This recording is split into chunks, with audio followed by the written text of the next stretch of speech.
Good afternoon. Welcome to the afternoon experiment. My name is Emanuel Livingston. I'm with you. We'll see. We'll see. What is it, 5? I do 2 hours. I mean, I'm with y'all till 7. We'll see if we can make that work. I do have some stuff that I have to do. I have some things that I have to take care of. So I may or may not be able to make it happen, but I'll do my best. I'll do my best. As usual, let me get to it. Let me say hello to the people who said hello to me. Let's get it started. Nick Brown. Nick, good afternoon. Nick is representing beautiful Blue Ash. Regina Denson Griffin, representing Madisonville. Good afternoon, Regina. Good afternoon. Good to see you. B-Rab in the house. B-Rab, say what up? What up, B-Rab? Thanks for checking out the show. I appreciate it. Dwayne Larkin. Good afternoon, Dwayne Larkin. He's representing Mount Airy. Good afternoon. What's it? 1, 2, 3, 4. And rounding out the top 5, Lewis Talbert. Lewis Talbert, good afternoon. Good afternoon. That's a good mix of YouTube and Facebook.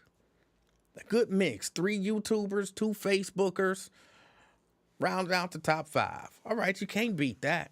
Andrea Bustle in the house representing Gulf Manor. Good afternoon, Andrea. Good to see you here. Latanya Chichester says hello, and hello to you. Hello to you. Mary Birch Lavender, she says howdy to y'all, and she's representing White Oak. Good afternoon, Mary. Latanya, by the way, says she's representing North College Hill. Dina. Angel came in early. That means the show is blessed. You know that, right? When you got angels watching over the show. And why does this mean angels? I don't know. I don't typically see angels even depicted as ever doing this. But good afternoon, Dina. Dina Johnson representing Walnut Hills. Kim Moore Eberhardt. Good afternoon. Thank you for checking us out. B-Rab says, have you spoken to Raven? Not in the past couple weeks. I think I talked to her a couple weeks ago. Everything was going good with her. And, yeah, but I don't think I've talked to her in the past couple weeks. I might reach out to her. I like to reach out to her every once in a while just to check up on her, make sure everything is going good. So thanks for asking. I will reach out to her. Brenda Early in the house representing Fairfield. Good afternoon, Brenda. Thank you for checking out the show. Edward Bentley. Edward say, what's up? What's up, Edward? All is good over here. All is good over here. Lewis Johnson. Known to some of you guys as CK. Lewis Johnson, good afternoon. He says, God respects you and your afternoon experiment. I believe that because he sent us an angel. Pat Rogers representing East Westwood. Good afternoon. All right. Appreciate it. Good afternoon to you, Pat. Good afternoon. Oh, and Mother Mary. I've got an angel and Mother Mary. Yes. You can't beat that. Jeffrey Williams says, good afternoon, representing Pleasant Run Farms. Good afternoon. Kim Everhart Moore says she's representing Bond Hill, by the way. Yes, we're talking about domestic violence today. Where did that come from? That just seemed to come out of nowhere. I don't know. I just felt the need to interject and let y'all know we are going to talk a little bit about domestic violence because I'm not liking what I'm hearing. I am not liking what I'm hearing. And I feel like we as a society have to change our mind, our thinking on domestic violence. We can do better. So we are going to talk about that, just so y'all know. And if I don't want anybody to be triggered. So, it's one of those things where if this conversation triggers you, then you might not want to listen to it. Because I try to be open and honest, have frank, transparent conversations. Of course, say the things that I feel like need to be said and listen to anyone who may or may not agree with me, or you may agree with me for a different reason. I try to listen to everybody's perspectives. But I think we're looking at this whole thing wrong, and I want to discuss it. Darnell Hunter, good afternoon. Good afternoon. Is it Bengals? All right, that's an interesting name. Says Vancouver in the house. Well, Bengals, I appreciate you being in the house. Thank you for checking out the show. Is that Vancouver, like in Canada, Vancouver? Is there like a Vancouver in the... I think there is a Vancouver in the U.S., but I thought it was like up in the Pacific Northwest. Either way, thank you for checking out the show. Kush Rashid, checking in. Good to see you, Kush. Good to see you. You drop in every once in a while. I always appreciate it. Candy D in the house representing Coleraine Township. Good afternoon, Candy D. Thank you for your support. I appreciate you. Let me see. Black Lion say, what's good, everyone? All right. B-Rab says, what have you heard? I'm not sure what you're asking about. I see Jerica Van in the house. She's waving. Hey, what's up with you? Terry Coleman, representing Evanston, E-Town. Good afternoon. Oh, that's James. James in Vancouver. Okay. James, thank you. Diana Huddleston Angel, representing Coleraine Township. Good afternoon. And those are all the hellos so far. So if you come in, now if it catches my eye, then I'll, say hello to you. But if I'm rambling, I'm talking and I'm caught up, I might not see it. So don't be mad at me that you didn't say hi to me and I said hi to you. But, I was in the middle, I was doing this. And you said hi. I'm not going to, oh, hi. That's probably not going to happen. Okay? It's probably not going to happen. Pamela Kinney, good afternoon, representing North Avondale. Good afternoon. All right. I'm not one to say that a domestic violence incident is a good thing at all. But at least some people are having an honest, open conversation about domestic violence. It allows for that opportunity. And I believe stuff like that is important. Even though the whole incident feels horrible and messy and all of that kind of stuff, it feels horrible. It feels messy. It feels like everybody I don't want to be in their business. Now, it's hard to have the conversation because, of course, to some degree, they are the root of the fact that we are having conversations right now about domestic violence. And I try to be open and honest about everything. I had no intention on voting for either one of them. I'm not into that. Not into voting. I'm not into voting for people who present themselves as the way that they've been presenting themselves in terms of their political affiliations. So I had no intention of voting for either one of them. But that don't mean that I want to see anything bad come to either one of them. So, I'll try to separate all of that. Because there really is a part of me that's like, hold on, you MAGA. You know what I'm saying? Well, I don't care about you. I don't really care what happened to you. Go to the people that you were trying politically to reach and ask them for sympathy. Ask them for understanding. Ask them for whatever it is that you're asking for. There's a part of me that feels that way. I know that's not necessarily fair, but I'm a human. You know what I'm saying? I have certain ways that I feel about certain stuff. And that's one of the ways that I feel. But, again, I'm trying to not necessarily talk about them, even though I know portions of what's going on with them will creep into the conversation. That's the only reason why I even bring them up, because it will creep into the conversation. But man, y'all ain't. I am bothered. If you watched Wyatt's show, I said this on Wyatt's show. I am bothered by the way people are having this conversation. As a men's rights advocate,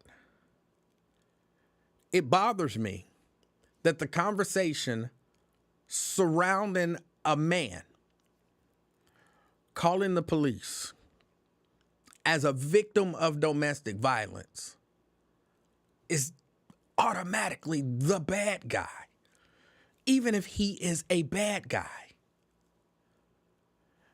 You don't know what happened in this incident, but because there's a guy, a man, who says, I'm a victim of domestic violence, he's automatically the bad guy. Oh, well, she only did this because he's so bad.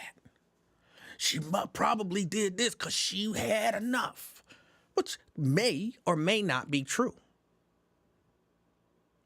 But I really don't think the people understand that they really discount male victims of domestic violence. Oh, man, you ain't nobody discounting no male victims of domestic violence. When you move away from these two individuals and you go to talking about how the system works, I know it's just, we're trained this way. And we talk about, they go down to the courtroom and then she say, he didn't do nothing. And, she say he did. And then she, she a victim, but she don't show up to testify. And, why is the victim always she? Why is the one who always ain't gonna testify she? Why is the bad guy always he? Terry Coleman says it's only because he has a history and the past video. That's not the only reason. Because like I just said, I know people love to, because, you justify this stuff that's been drilled in your head. Like I said, we're not talking about them specifically. But even if we talk about them specifically, and he has a history, and there's a video, does that mean that that's what happened that night? Now, I'll agree it makes it more likely than not. But we wasn't there, so you don't know. For all you know, he could have been sitting there minding his own business, and she just came up out of nowhere, mad about something. So what? Because he did something in the past, he's automatically guilty? That's not right. That's not fair.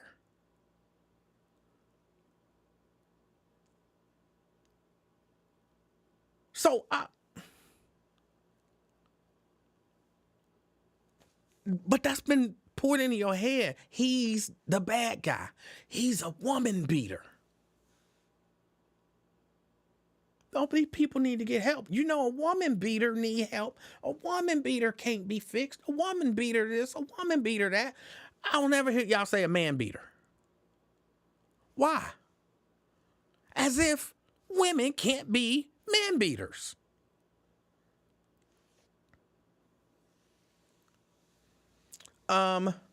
Andrew says her name is being dragged and the news aren't saying his name because he is considered to be a victim.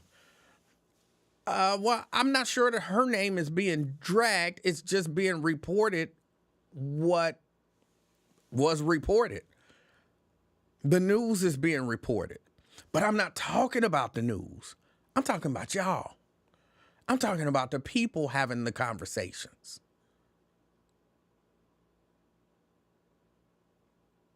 That's what I'm talking about. Jericho says maybe the conversation should be male victims need to, I hate when it does that. Male victims need to be supported in reporting abuse. That's what I'm talking about. We have potentially a male victim who reported alleged abuse, but that's not supporting him. It's saying that he's the bad guy. That's not supporting a potential victim. People don't do that. And then people wonder why men don't report it. There was somebody on the other chat, basically saying, well, if you a man, you know what I'm saying, you pay the cost to be the boss. So because I'm a man, I just had to take abuse when it happened. There was somebody on another show saying, you ain't no real man if you report a woman abusing you. This was an actual comment.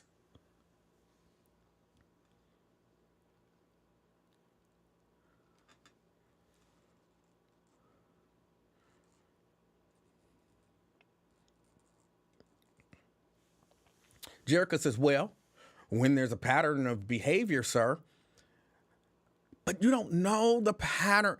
See, this is what people don't understand. Let me say, this is a what if, because I don't know the pattern either. I know what I've seen, but I don't know. I wasn't there, so I don't know the truth. So is it possible that maybe they both abused each other and we have actual recordings of one side being abusive, but not of the other? And so what you perceive as a pattern is a pattern on both sides, but you only know about one side because a real man don't call the police on a woman who beat him. He just run.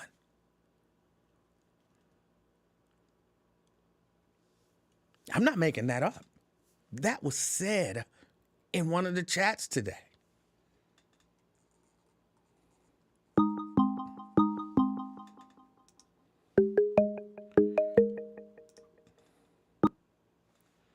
CK? Hey, how you doing, Mr. Livingston? CK, I'm doing good. How are you? This call is dedicated to your brother. We're staying on topic this time. I've been reading his comments. Yes, we're talking about women beating on men, and we're not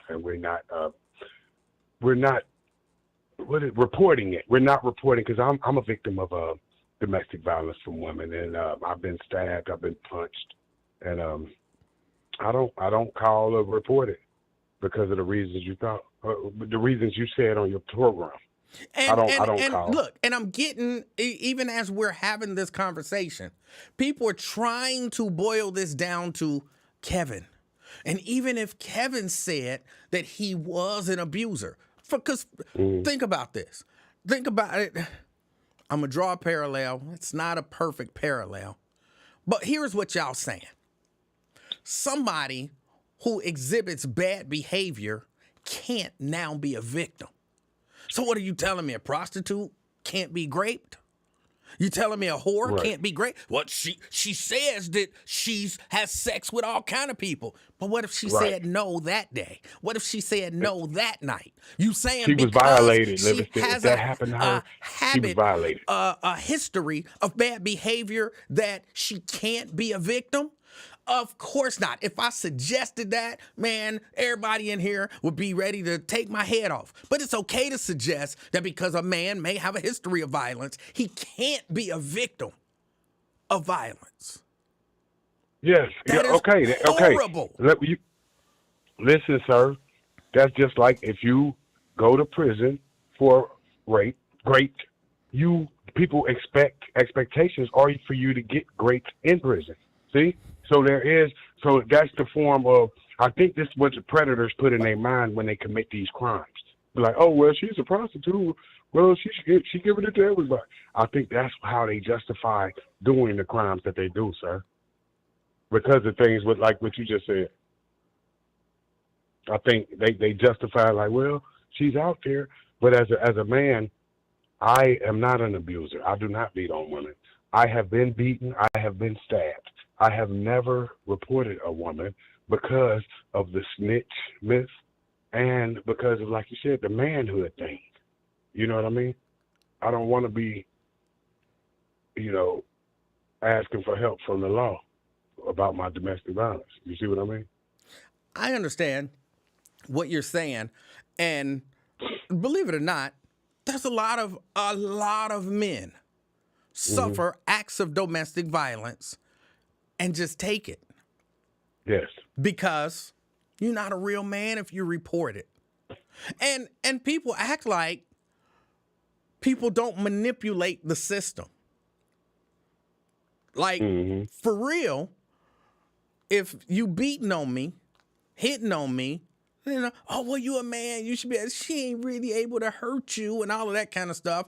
And then I get fed up and I lash out back. Now the police is called. Now I got a history. Now I got a history.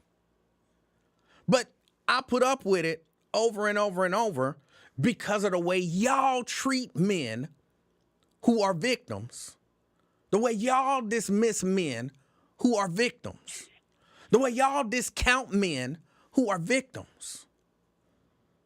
That even as we're talking, somebody posted in here, I'm telling y'all, this is not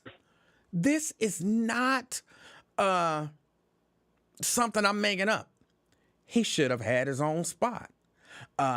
She asked him to leave her home. He should have left. So now, hold on. Just using that logic. There's this man. He's got a house. He lets a woman come and live with him.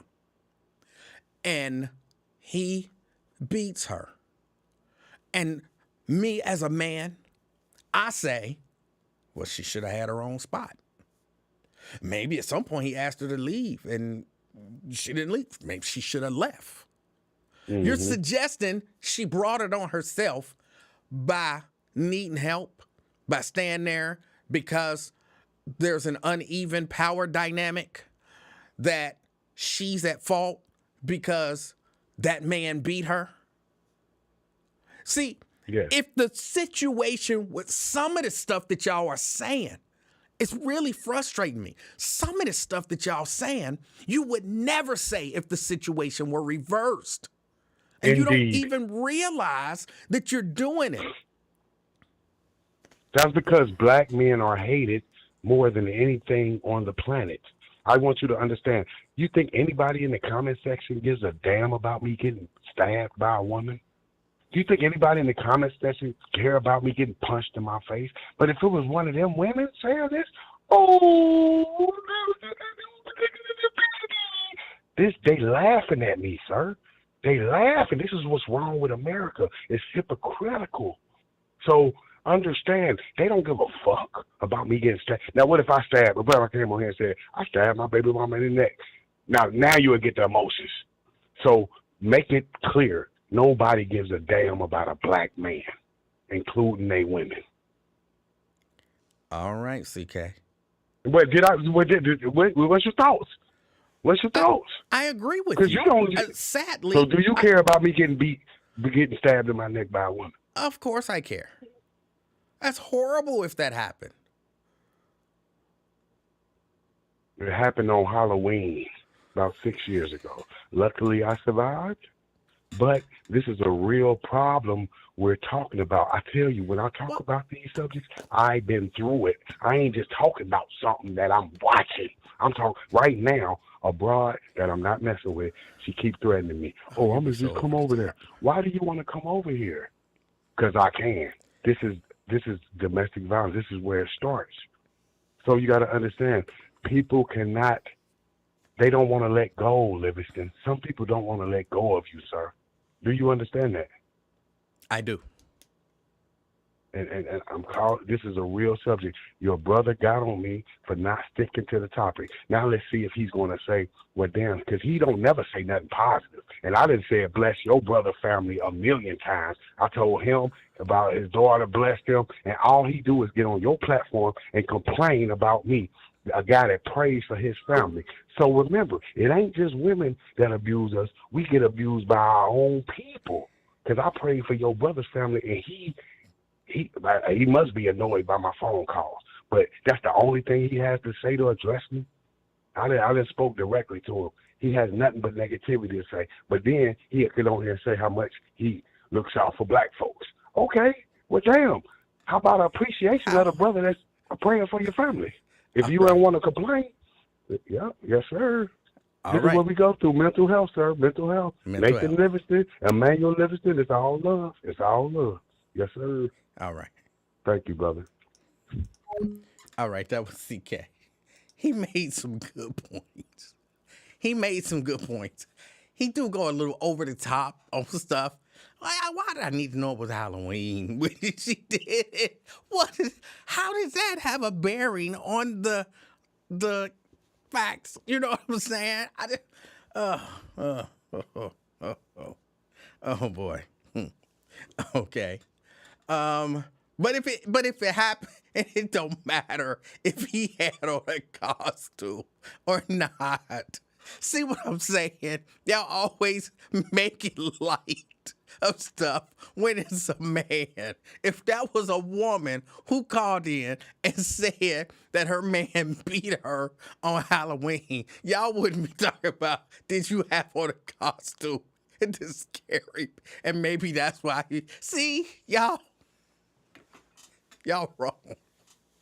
Y'all are so wrong. That's terrible for y'all to say that.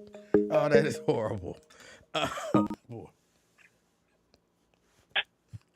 Ron, Hey, what's up? how you doing? I'm good. Hey, let me start off start out by saying I apologize, LaDonna. I was just out of my head with frustration about the situation, and that shit was over the top, like Alethea said. And good looking out, Alethea. I would have checked myself anyway, but good looking out, checking me on that. But All right, just for the record, I have no idea what you're talking about, but I respect the fact that, and I've always felt this way about you. You pretty much, you're a stand-up guy, and when you're wrong, you say I'm wrong. Well, most of the time, and unless it's something politically that I catch you on, you never admit that you're wrong. But when you're wrong, you say you're wrong, and the ability to say I'm wrong and I apologize, I believe, is a good quality in a person. yeah, but that was shitty, and I can be that way sometimes. I owe Daryl an apology too, but I just can't give it right now. I just can't give it. But anyway,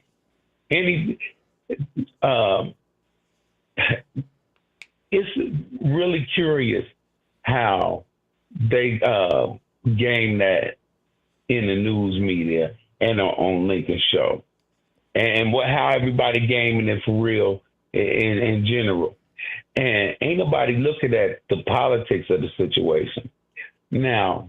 And Black Lion said something the other day, and he made me smile because he didn't know what he said. He meant it as an insult, but he said he put a comment in when Twin was talking to Wyatt. What did it say? Do I tell him that he's basically he amongst the youngins when he in wedding tears, and he the oldest person in the group. Now, what's so funny about that is, like Twin said today, he be listening to Wyatt, and he be listening to everybody. He listens to y'all comments, all that. And he take where you think he take these comments to? Who you think he educate with these comments? When he Twin in that group, and it's no insult to Twin, and don't nobody take it as such, but when Twin is in that group, he's the smartest motherfucker in the room. And now, what people don't understand is that Kevin Farmer got his signs all over the place. I'm like, damn, how in the hell he affording all that them damn signs? The big signs too. Now, Kevin Farmer appealed to them youngins. You know, and it's a trip. I don't, talk like I talk to, to appeal to youngins. I just talk how I talk. But youngins gravitate to me because I talk like I talk. Ron? I'm sorry? Yeah, I'm confused. I'm not sure what you're talking about. Oh, okay, see, listen. Like I said, Twin sometimes is the smartest person in the room. When? Kevin Farmer. Wait. Hold on. Listen to me. Wait, hold on. No, I gotta take it because I don't know. Apparently, there's something that happened. Something was said somewhere. I wasn't there. I don't know what you're referring to. So to just bust out and say Twin is the smartest guy in the room, I'm like, what are you talking about? I don't know what room? Okay, I'm explaining to you again, man. I don't want to, keep going and going. But Black Lion said he put in the comments one time when Twin was talking to Wyatt that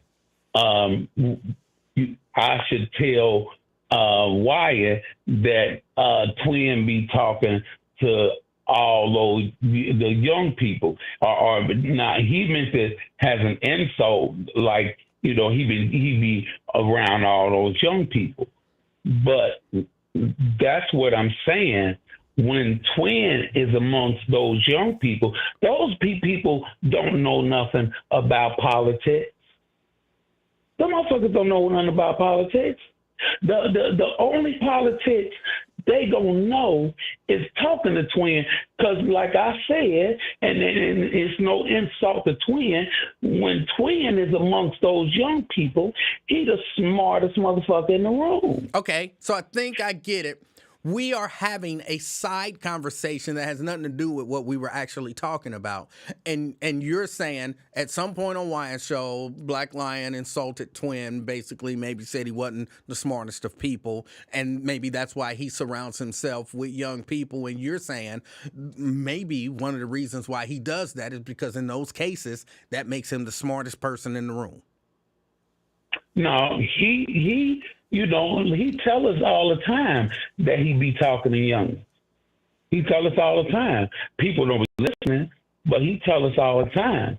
Okay, I understand it. And you're saying that part of this conversation, you're saying that to say what? I'm saying that to say this. All right. Kevin Farmer appeals to the youngest. He talk like I talk. He talk like Twin talk. He appealed to them. And Kevin Farmer got his signs all over the place. Okay. Them big ass signs. Like I said, I'm like, I don't even think like that. Now, those youngins, now I don't know how many people that they got registered to vote, talking to them. And I don't know what the registration is now, how many people registered to vote, during the registration period. But some of those youngins gonna vote for Kevin Farmer. Okay. Because he appealed to them. Let me say this. I'm not sure that he does. I'm not saying that he doesn't. Okay. But I'm not sure that he actually does appeal to those young voters. Mm-hmm. But I don't think he has now or ever had a snowball's chance in hell of being elected to city council this year. Well. Let me talk, because I agree with you, but the play is,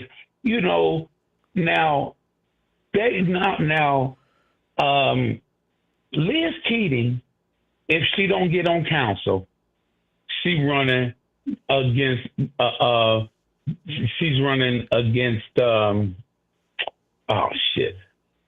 what's his name? Greg Lance. She's gonna run against Greg Landsman. Now, Rosemary was in play. Rosemary was in play, and now Rosemary not in play, and you could she still is in play somewhat.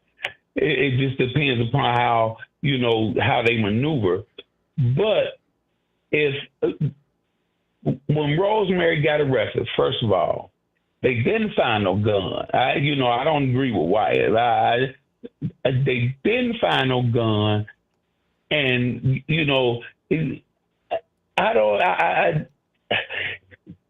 Kevin Foreman said something, when he was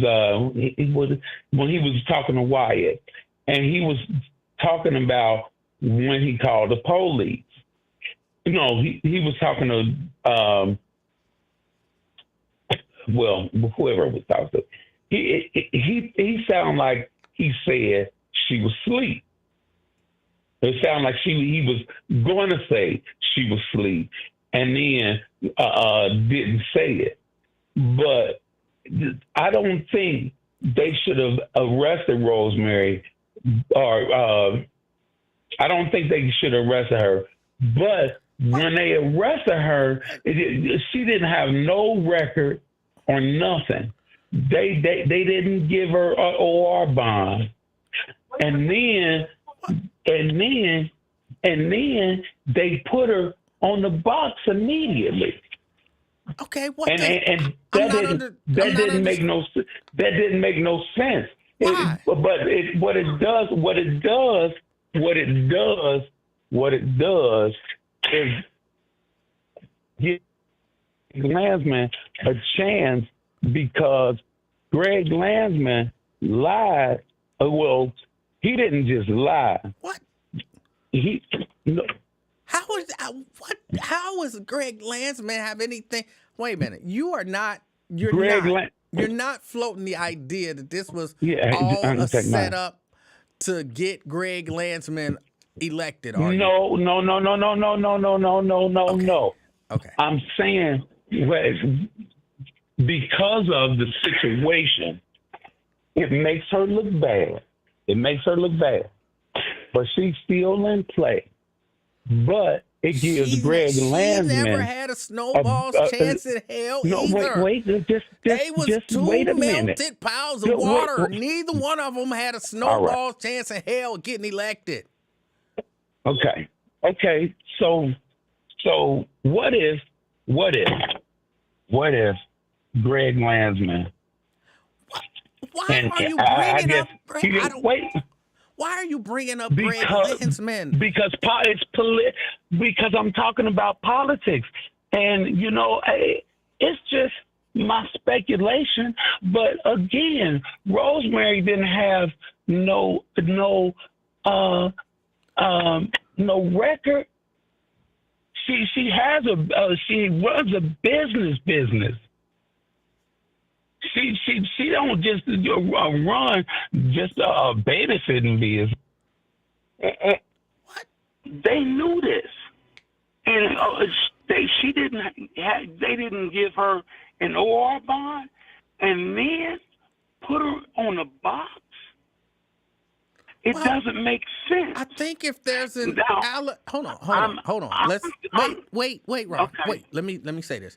I think if there's an allegation of domestic violence with a gun involved, the idea they have been cracking down on this, and this is one where I'm going to say the justice system might have made the right decision with regard to this.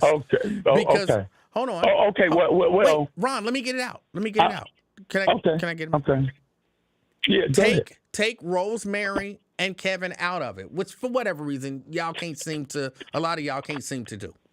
If you have a woman who says that a man committed an act of domestic violence against her and threatened to kill her with a gun, and he gets arrested, there has been a movement for a number of years to not let those men out of jail with OR bonds the next day, because he can stalk her and harm her.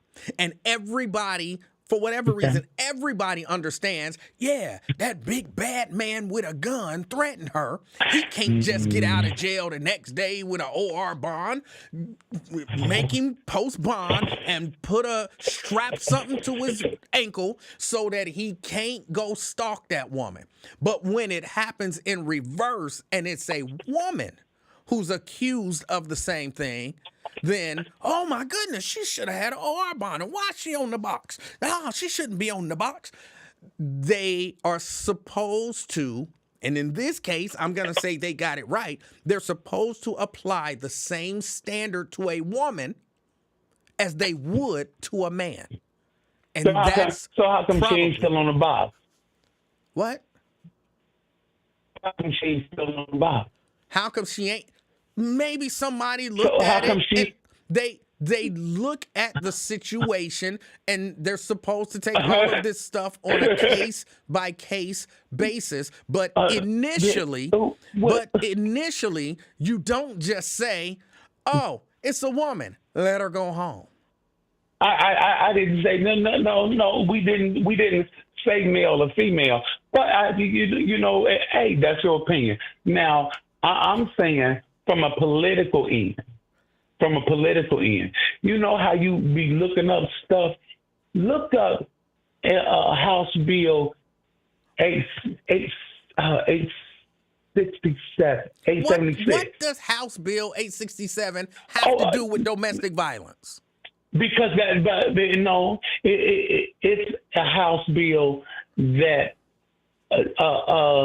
Greg Landsman sponsored, that he co-sponsored in the House, and he co-sponsored it, but he won't answer the question, what is it? And people in the chat know I've called and asked him 2 months in a row, and he won't answer it.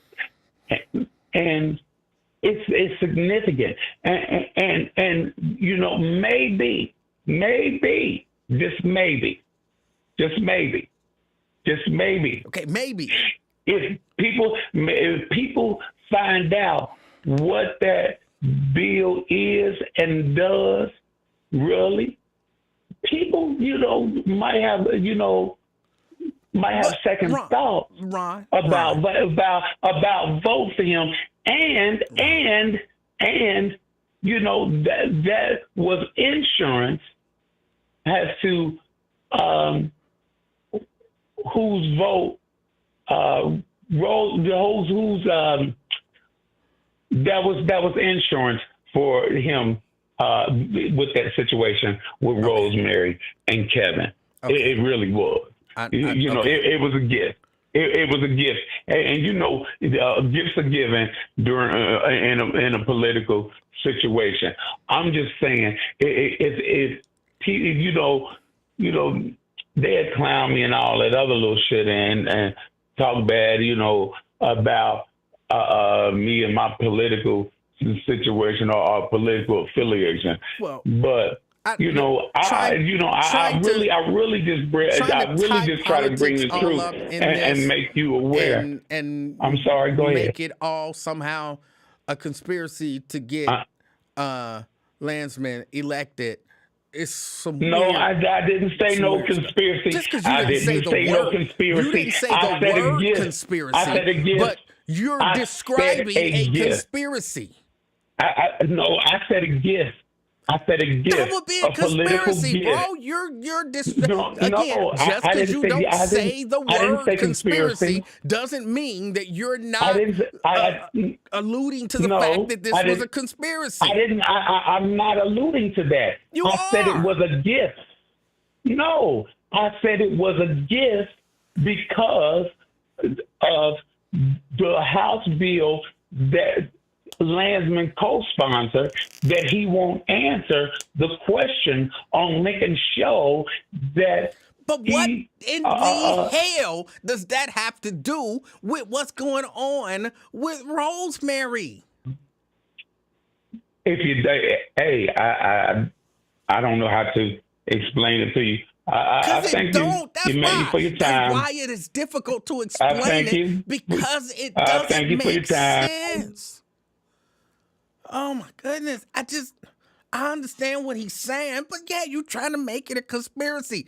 I don't believe it was a conspiracy. I don't think that some. Oh my goodness.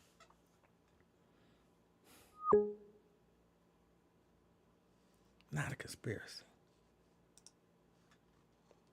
Oh, I'm sorry. Shelly was calling. I missed Shelly's call. Shelly, I apologize. You can call back. I had some things up there. Shelly. Hey, oh my God. I got a question for you. Oh, Lord. Okay. Would you really vote for a white Jew over a black Republican? Possibly, yeah. Okay, really? Yes. Well, I want to disagree with, who was that, Ron? Yes, that was Ron. I think the youth are actually very in tune. I mean, why wouldn't they be? Well, because in general, the youth are not very in tune to what's going on politically. In general, young people, ain't sitting around watching the news. And even though, we got our devices now, they got other stuff to be worried about. I disagree. I mean, I think not that they shouldn't be, but just typically speaking. When I was a really young guy, 18, whatever, I paid attention to politics. But it wasn't on the top of my mind. And I'm telling you, a lot of young people, I would say somebody correct me if I'm wrong, but aren't young people, don't they vote at a lower level in terms of number wise than like anybody else? That's a good question. I don't know. I think I would. I don't know. I would imagine that would change when you think about. When BLM was mostly younger people, Antifa is mostly younger people, the Nazis are mostly younger people.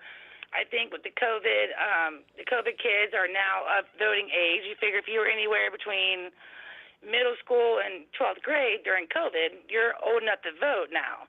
I also think because the youth are the ones that are being extorted, that they got access to grind, absolutely. Yeah, but they don't get out. I'm just telling you, young people don't get out and vote in mass numbers. They don't.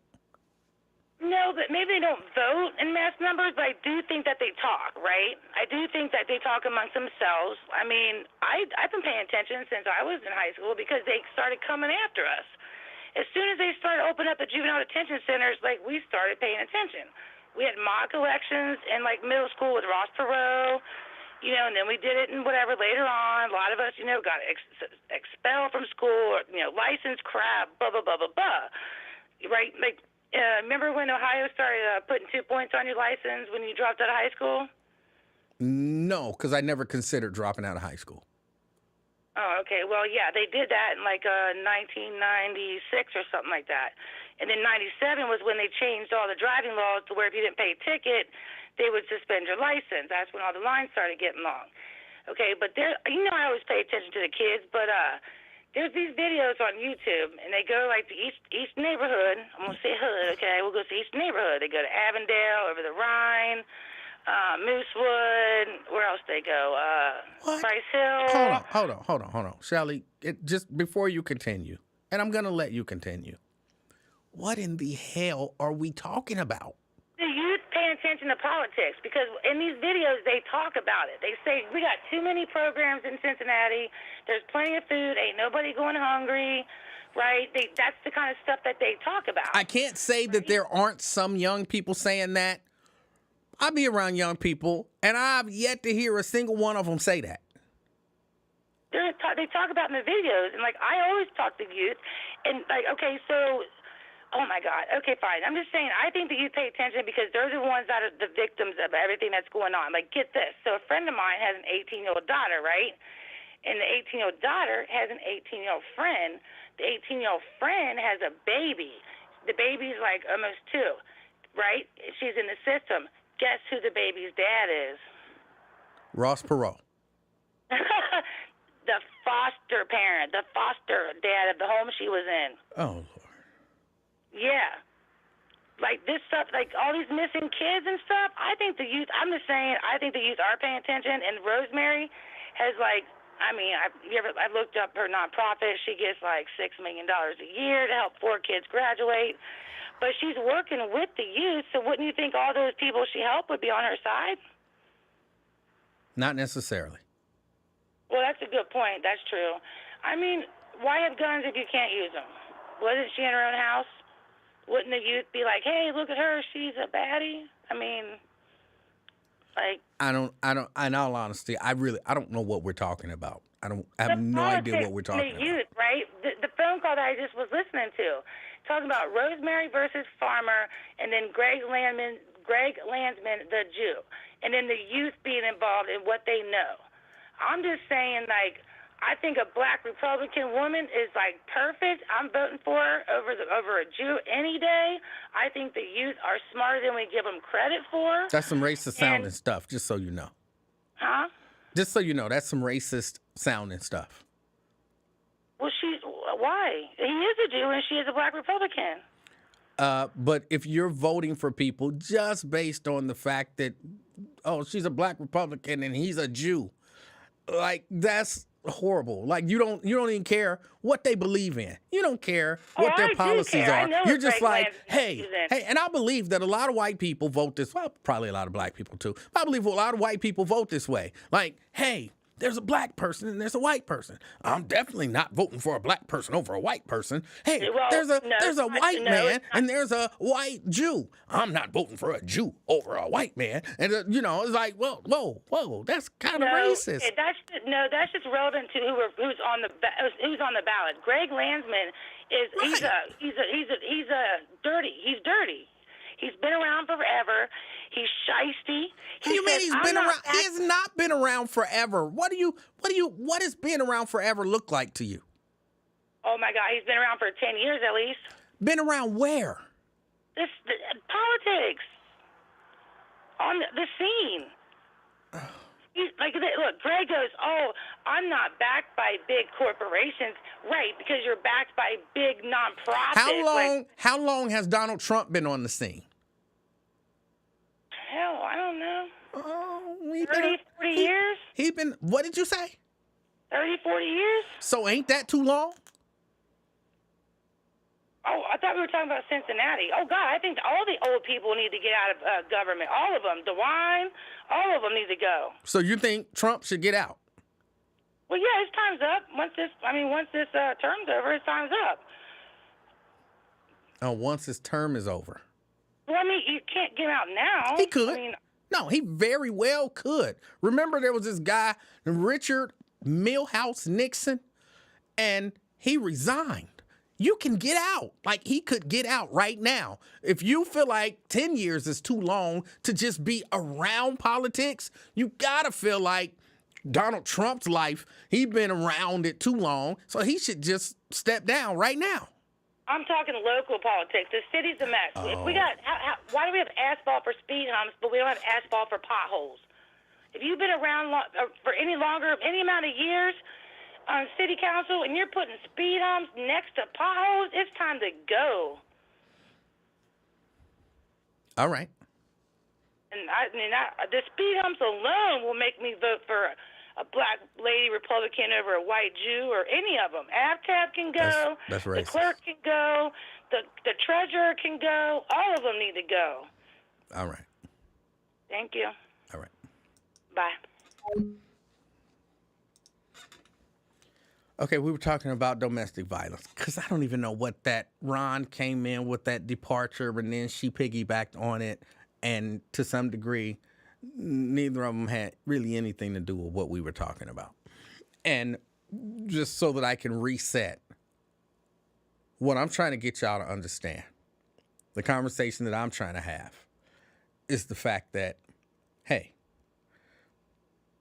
there is some deep-seated bias against men when it comes to domestic violence. And you guys are making it very clear that it's not, and I genuinely that you're not going to stop, and I genuinely believe that y'all don't even see it. Y'all don't even see it. Like I said, as we have these conversations surrounding domestic violence, and we discuss these scenarios that occur, even the way we discuss them are very biased. And as a men's rights advocate, it bothers me. It bothers me. Now, again, I've seen a lot of y'all in these comments. Well, that's not the situation here, Emanuel. Well, that's not the... Okay. You sure that's not the situation here? You're 100% sure? If you are, call me and tell me exactly what happened that night. You don't know because you wasn't there. But you've already come to the conclusion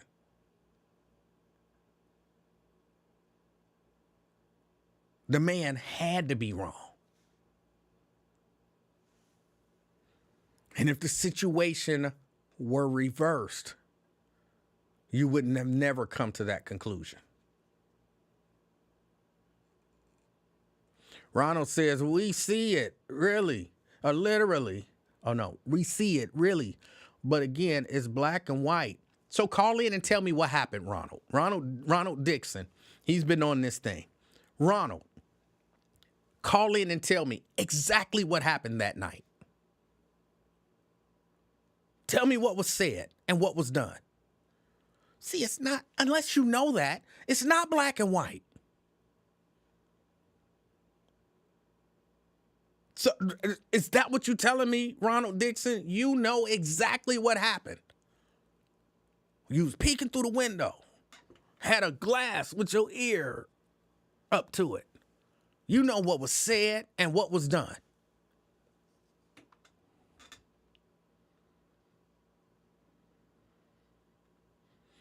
It was in the morning, not at night. Okay. But you know what happened during that incident? You were there. Ronald says, I can't tell you. Of course you can't, because you wasn't there. You wasn't there.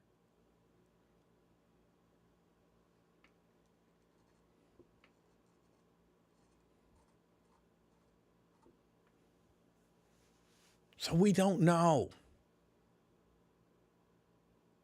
Now again, do I think it's more likely than not? Sure. I don't know. But again, my big concern wasn't even people saying she was the victim and he's the bad guy. Those two specific people. I don't want to say this, but I'm not even really all that concerned about them. Hopefully the justice system or the two of them will work all of that out. But I heard a few conversations about this and the way people talk about domestic violence. I know why I wasn't trying to, be biased. It's just baked into us. And when he was talking about the stuff that he sees, he used the term man beater, I don't know how many times. He never used the term woman beater. When he was talking about people who are the people who commit acts of domestic violence, the entire time he kept saying he went upside her head. He choked her. If the police come and see the marks on her neck, if the police come and this and this and that.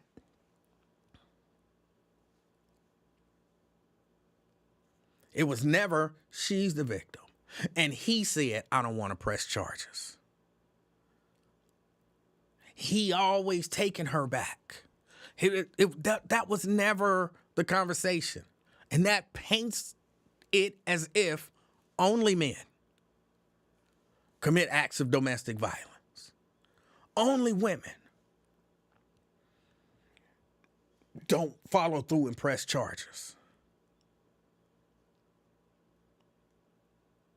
And then you get into situations where men, or women in particular, can use that system and that bias that you, the public, have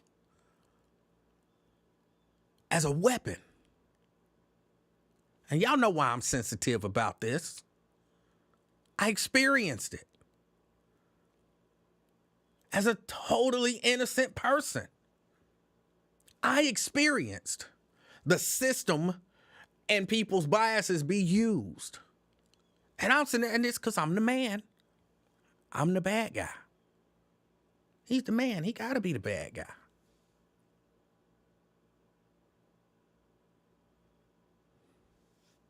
guy. Dina says, do you believe she is a victim? Everybody's a victim of something. Do I believe that in this particular incident, she's totally innocent? I don't know. I don't know.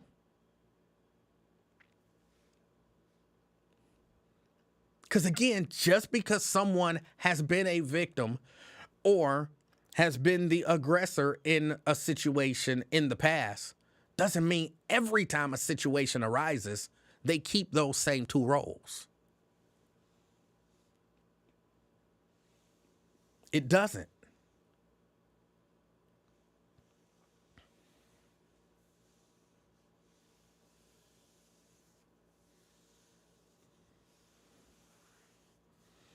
Purple Pro say they don't press charges because of the kids. She protected herself. She made him the victim instead. I don't know what, again, I wasn't there. I don't know what happened. If you were there and you know what happened, not if you know the parties and they told you what happened. If you were there, please call in and tell us your firsthand account of what happened. If you wasn't there, at best you taking somebody's word for it. We don't know.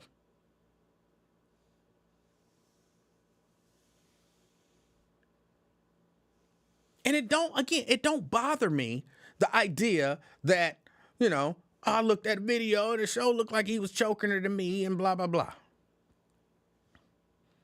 So I believe that more than likely he's the victim.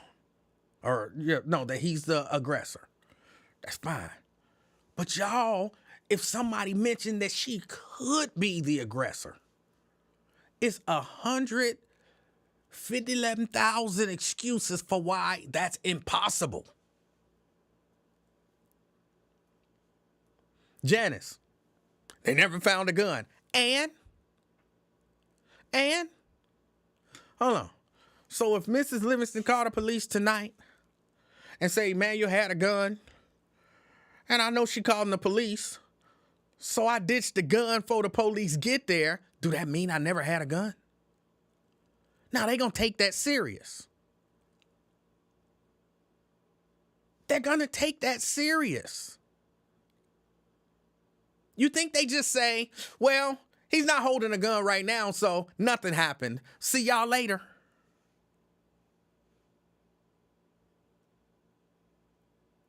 I'm pretty sure that's not the way they do that.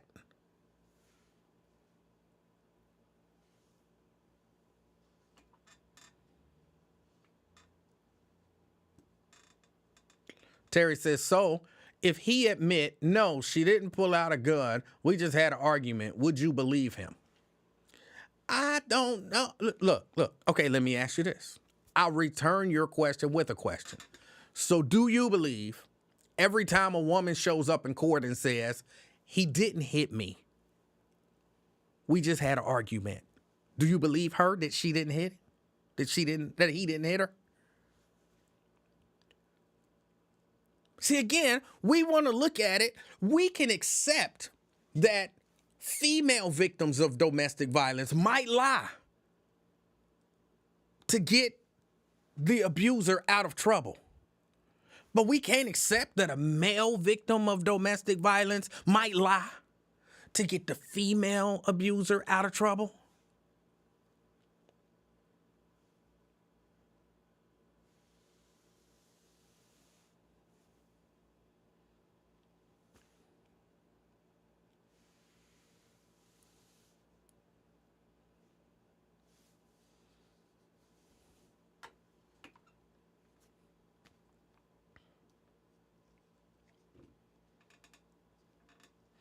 Mary says it happened back in July as well. She dropped the charges.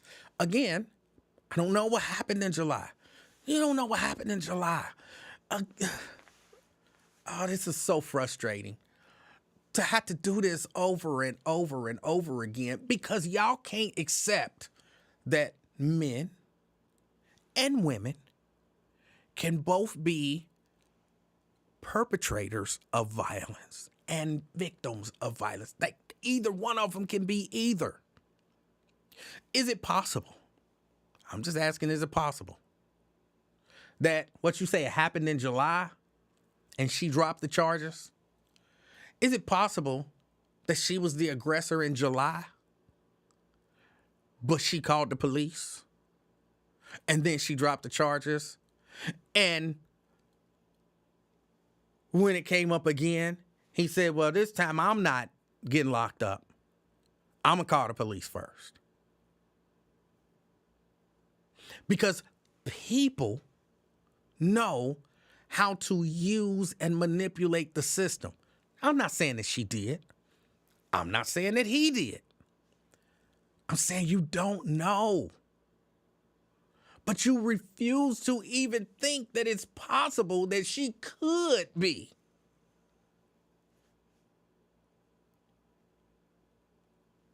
Janice says, of course they can. Now move on. No, because it still ain't through y'all head.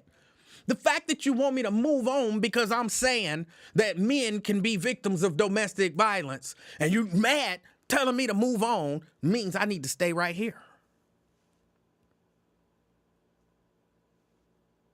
How does that upset somebody?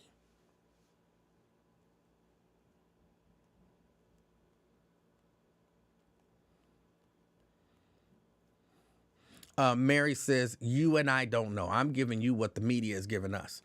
If we ain't learned nothing else, haven't we learned that the media is not necessarily the best source to find out the truth?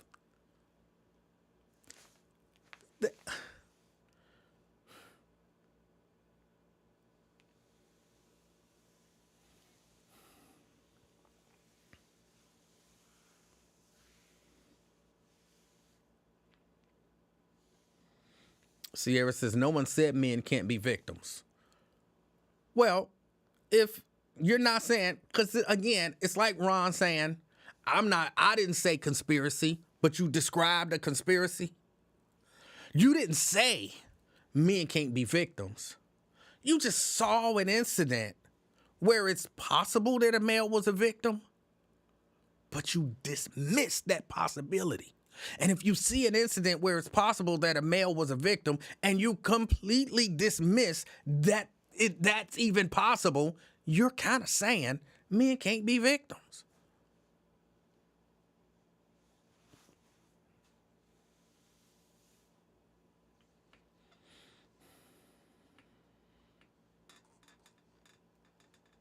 And again, I'm not even, y'all the ones keep wanting to bring up what y'all believe to be the particulars of their situation is. I don't mind telling y'all, I don't know what happened. I wasn't there.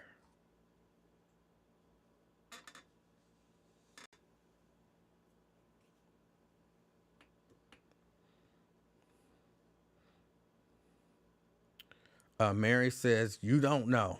Why do women get mad and putting this stuff in all caps? Mary did it. Janice did it.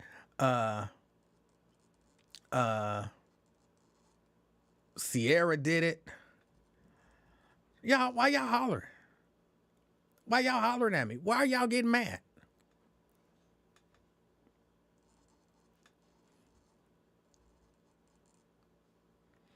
Mary says, all men not the same.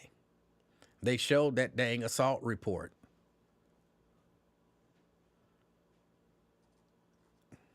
And again, we go back to, but we don't know what actually happened.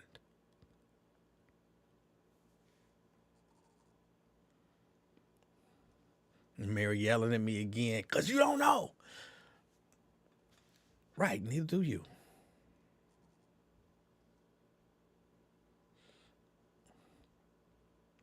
Purple Pros say, why ain't you mad there's no men helping men for all these victims? I remember when Women Helping Women came to the radio station once, and they were talking about how bad domestic violence is. And of course, I brought this up.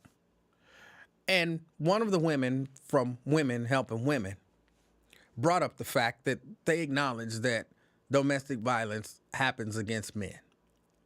And they acknowledge that men don't report it. And they acknowledge that sometimes the situations are much worse than what they see with women. But they made sure to say, while they acknowledge all of that, and they also acknowledge that men need help, and that their system was not just for women, although it's named Women Helping Women. Their system is for anyone who needs help. Their system is for anyone who needs help. This is what they said. They have shelters and all that kind of stuff. And, you know, because domestic violence, and when you get ready to leave, that's the most dangerous time and blah, blah, blah. And they, went into all of that stuff. So they have shelters and systems in place to help victims. And I said, so if a man was a victim and he's trying to leave, he can go to one of y'all shelters. And they was like, no, absolutely not. And I'm like, but I thought y'all said the shelters wasn't just for women. The shelters were for anyone who's a victim, who's trying to get away, and they need a place to go. And the name is Women Helping Women, but this is what y'all said. The name is Women Helping Women, but the services are not just for women. They're for anyone who needs them. But as soon as I say, can the men come? They're like, no. He got to figure something out. I said, then stop saying that. Stop saying y'all services is for everybody. They're not. Y'all services is for women. Thus the name Women Helping Women.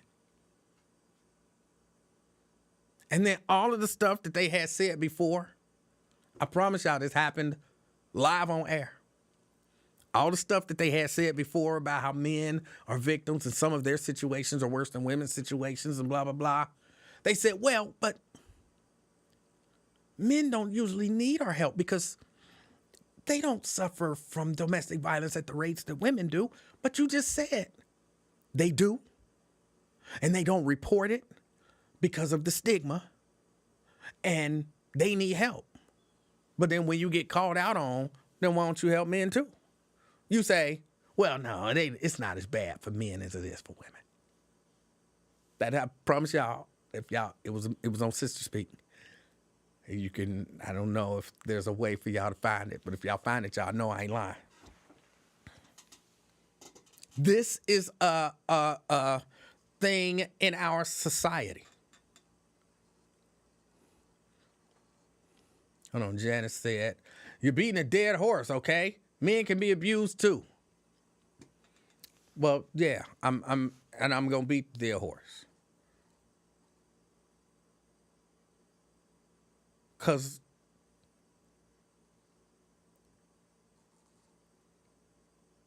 y'all can't seem to get it through y'all heads. Y'all can say the words, but y'all can't get it through y'all heads.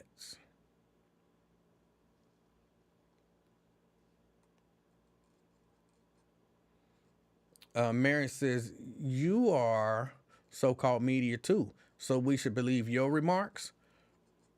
My remarks are just opinion, and I'm pretty clear about that. I don't call myself sitting here trying to tell you what happened.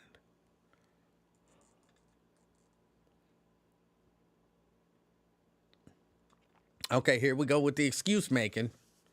The only reason, now you know, only is a word with a meaning, okay? The only reason men are getting abused as much today is because women got tired of being abused. That's the only reason. Not because some women are violent and can't control their temper, have control issues and all of that kind of stuff. The only reason men get abused is because women tired. But I'm beating a dead horse. Caller. What's up, E, man? This Ron, man. This Ronald Dixon. I finally went on ahead and called. All right, Ronald, what's on your mind? You're calling to tell me exactly what happened during this I don't know incident. what happened, Black. Look, I don't know what happened, just like you don't. Okay. But, you know what I'm saying? He put that shit out. He let everybody see what was going on.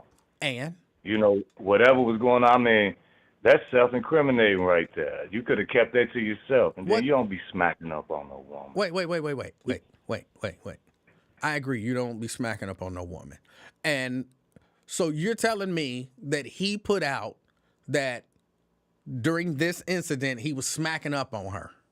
Oh, you talking about this incident? Yes. Okay, so you be playing on words. I'm with you. How am I playing on words? That's what you were talking about this incident, right? I got you. Yeah, that's what we were talking about, this incident. Yes, sir. Right. Yes, sir. And so you're saying, because I didn't hear this call with Wyatt, so you're saying during that call, he admitted, I ain't hear it neither. I was at work. I don't know. So at some point, you've heard him admit that he was the aggressor and the person who was committing an act of domestic violence against her on that day. No, that ain't what I heard. Oh. That ain't what I heard, and I ain't see shit. I hear what you're saying, but quit playing. Much respect, but you know what I'm saying. I really don't. Do you think he did? You don't think he did? I have no idea.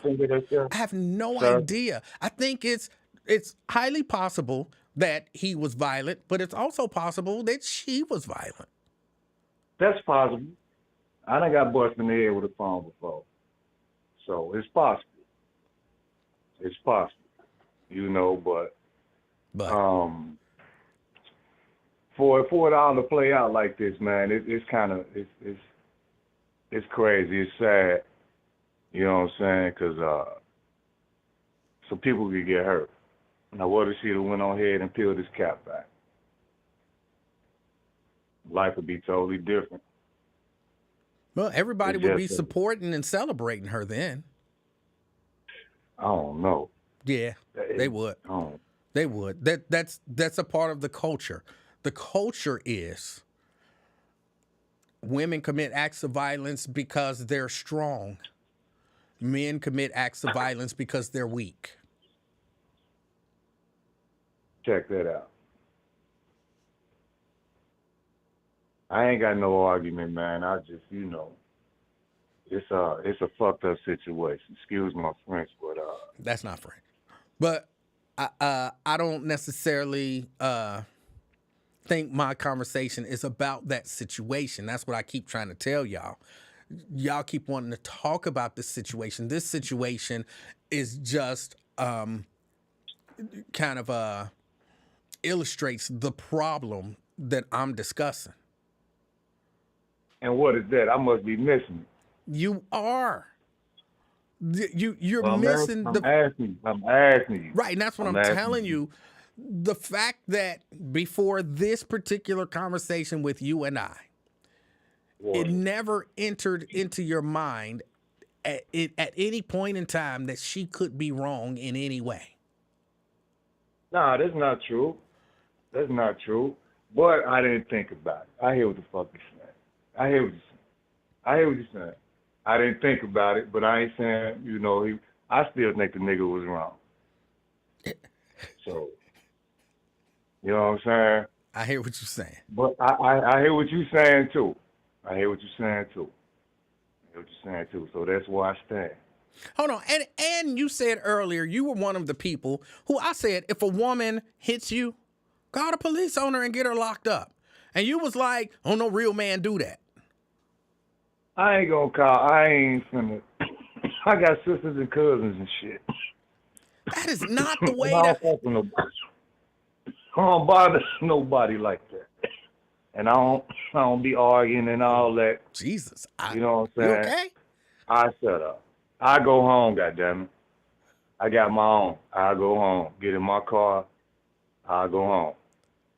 Hold on. So in your mental scenario, you over her house. What if she at your house? But then she gotta go. What if she won't go? Well, I call my neighbors. Tell them call the police. Why wouldn't Open you the just door. call the police? Cause she don't want to leave. Because I'm she ready for her hitting to you. go. She's hitting you and she refuses to leave. Oh, she smacking me up. Yeah, and she refuses to leave. I'm gonna mace her ass. I keep some of that right on Why the table. wouldn't you just call the police? I just mace her and push her out. Then I may call then. But shit, if she smacking me out, that ain't finna happen no way. We ain't finna do that. No, it don't happen like that. I'm your age. You know That that ain't that happening. actually does happen. That's crazy. You You got warning signs, you got red flags and shit. wait, you really did not believe that there are women who get out here and abuse men? No. Y'all see what I'm saying? Y'all see what I'm saying? This has been pumped into our heads for I don't know how many years that women just don't do this. But Ron, trust me when I tell you, it happens. And What then they arms look like? How you gonna tell? They got big arms, big thighs, what they look like?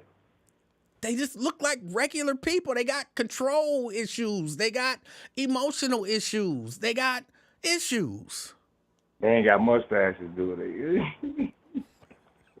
I'm not even sure. No, they don't have to have mustaches. I'm sure some of them do, but they don't have to have mustaches. They can be tiny, effeminate women, but they get mad. You didn't do what they wanted you to do. You won't let them look at your phone. You know what I'm saying? All kind of stuff. They get mad. They start putting their hands on you.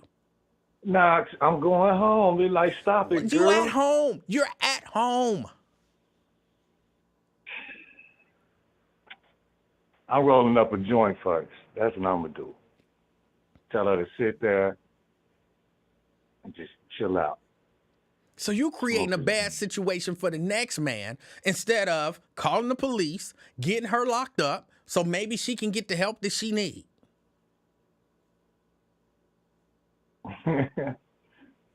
And she be walking around sounding like Ron Dula, huh?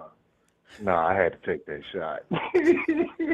I'm not even sure what that shot meant, but But you know, that's crazy. She had to go though. I told you I called my neighbors and I maced that motherfucker. I told you what I do. and then you know what's gonna happen? You know what's gonna happen? You gonna mace her and throw her out the door, and then she gonna call the police and say, No, she can't call shit. Why She can't not? see. She can't She breathe. gonna call the I police done and say, I already was at my told my neighbors. boyfriend's house and I he got a got plan mad and he already in maced order. I me got a and threw plan me in out the order. door. And I now got you a getting plan arrested for in domestic order. violence. I have a plan in order. Motherfucker getting maced. I know them red flags. All right. I know. All right. I'm going to keep your number by the TV.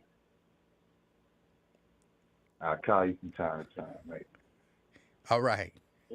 Later. I appreciate it.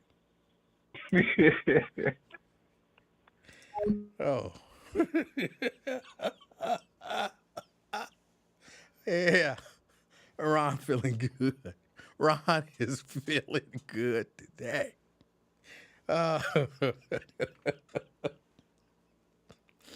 Oh. Oh. Ooh. But for real, he not the only one out here who think that way. And that's why we have these beliefs.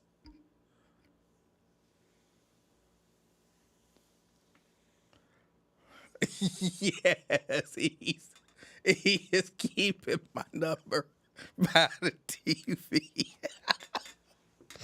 Whew, I don't know exactly. Well, I mean, I know what that means. I don't know why you would keep my number by the TV. But there are people who watch this show on their TV. So maybe that's what he mean. Maybe that's what he mean. Ooh. The women want a new topic. Because, yeah, pointing out that women can do wrong is not something that women want to hear. That is not something that women want to hear. So, all right, I'll give y'all a new topic. What topic do y'all want? I only intended to come in here and have that conversation. And thank you, Ronald Dixon, for helping me illustrate that beautifully. Like, I couldn't have paid for a better call to illustrate that.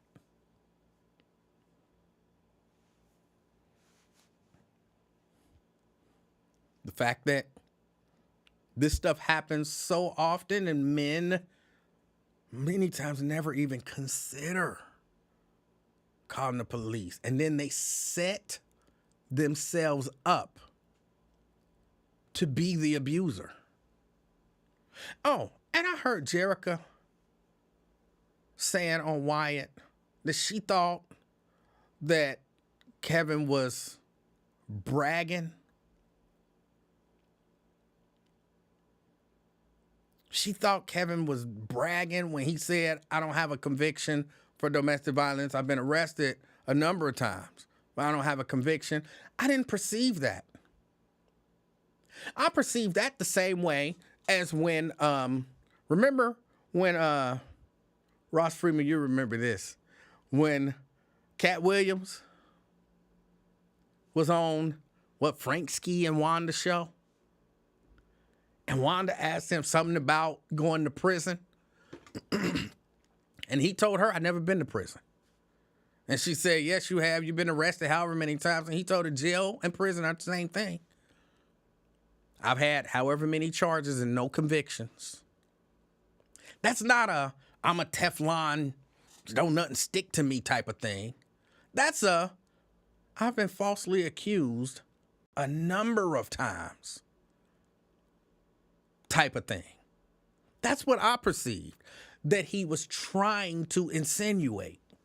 Not, I could smack a chick up and ain't nothing gonna happen to me, but I don't have convictions because I've not been guilty of these things.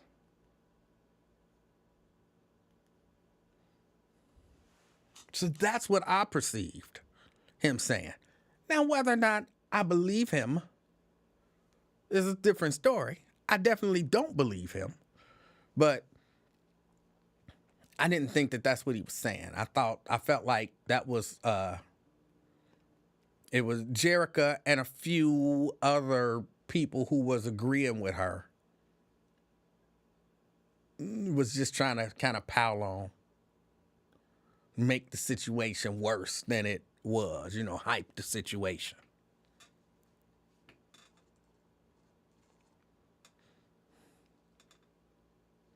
Black Lion say, F that. These women who don't want to hear it are the ones who need to hear it. I agree. They are. It's a problem with the system. The system allows itself. Somebody did say women hold women accountable. Like, women do not hold other women accountable. Women hate being held, not all women. A lot of women hate being held accountable. They hate it. Oh, you are talking about, I can't see my numbers right now. I can guarantee you, a lot of people done, boom, I'm out of here. A lot of women, I'm out of here. Nope, I'm not listening to that guy. He's saying that we can be wrong. He's saying that we need to be held accountable. He's saying that if I'm smacking my man, he should call the police on me and me go to jail. I'm not listening to that. Yeah.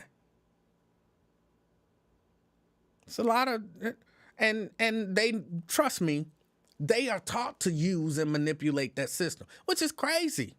We as men are taught, don't call the police on no woman. Just mace her and put her out. I've never heard, don't be macing people and putting them out unless it's absolutely necessary. Okay? Don't do that. Just call the police. Why are you calling your neighbors? I didn't understand that. But we come up with all different reasons to not hold women accountable. Because we've been taught by women that we shouldn't hold them accountable.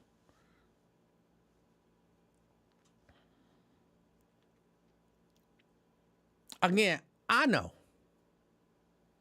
that if I'm ever in that situation again, I'm calling the police. I'm going to be the first person to call the police. I'm not giving anybody else the opportunity to use that system against me. And it's so easy. You just call and you say, he hit me.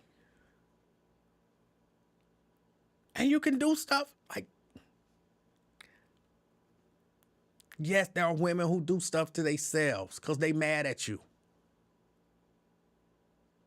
The whole thing about putting an orange in a sock and hitting yourself with it, I don't know if somebody made that up, but I know it actually happens. Well, I'm certain somebody made that up, but I don't know if people saw it on the movie and said, hey, I can do that too.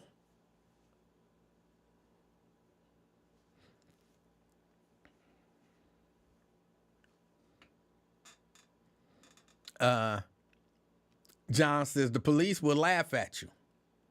Well, they might laugh at you while they putting her in cuffs, taking her away.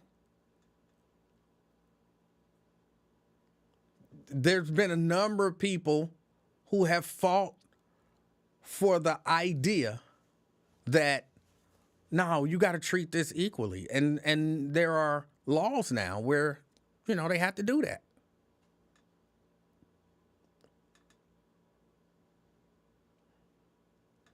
Ron says, Emanuel, don't you think it's odd that the city told Rosemary not to come on Lincoln's show today at the end of the show?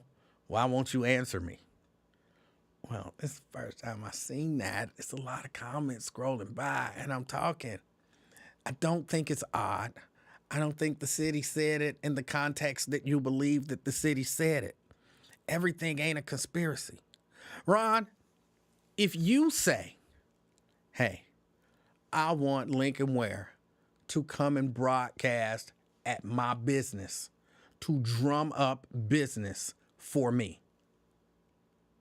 And then some messy stuff happened. And while Lincoln is at your business broadcasting, he want to bring some messy stuff. You might be like, oh, no, that's not what I'm paying you to be here for, is to put some mess on while I'm trying to do this. No, don't do that. This is about me. That's what it was. The city's doing it. I'm going to call it a job fair. The city is doing a job fair. The city don't want no mess during their job fair broadcast.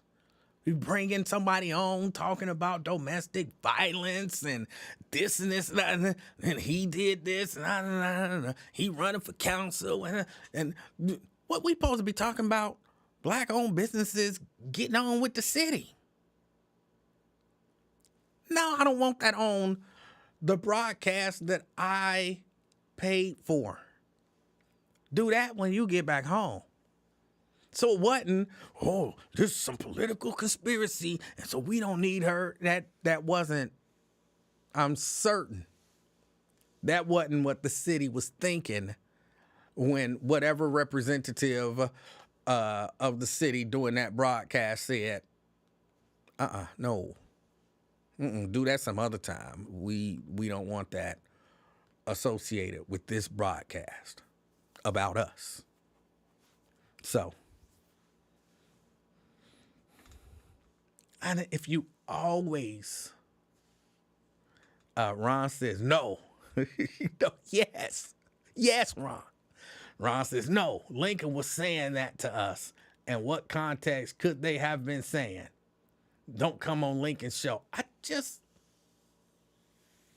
Ron says that's all you had to say. I just thought it was odd. And odd that you wouldn't answer me. And you saw my comment. How do you know I saw your comment? There's a lot of assumptions that you're making there, Ron.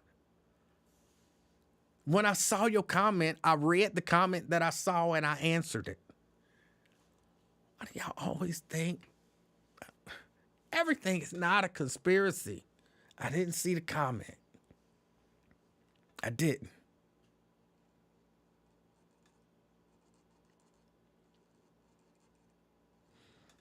Wonder Woman say Lincoln's so thirsty for her to tell what happened is sickening. Hey, I don't blame Lincoln. Lincoln is kind of like a shock jockish type of. You want the story first, especially if it's a juicy, messy story that everybody want to hear. You want that story first. Now, I mean, it wouldn't benefit him to have it first. It doesn't matter if he has it first because it's not like, they take the ratings or anything like that. And it's not like when people hear stuff on the radio station, they go to other media outlets and say, I heard that on Lincoln Ware Show first. And then that's going to bring people over, and then that's going to make some significant difference in terms of anything. But there's still that, I want this juicy story first. First person you talk to when you get out of jail should be me. That's a media thing. I understand that. I'm not mad at Lincoln for that. I'm not mad at Lincoln for that at all.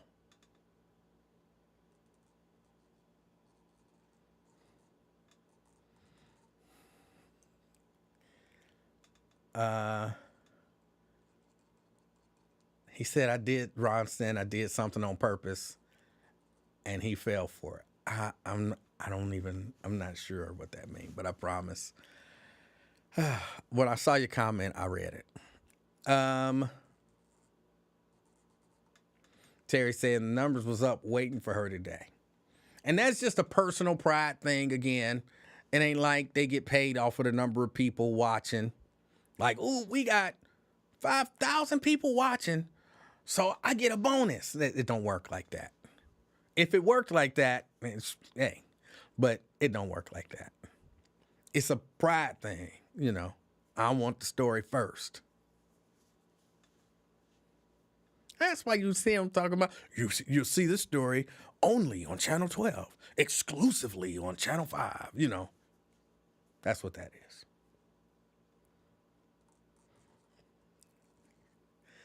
James, I appreciate that. I'm not, he says, I miss you on the bus. And I appreciate that. Thank you.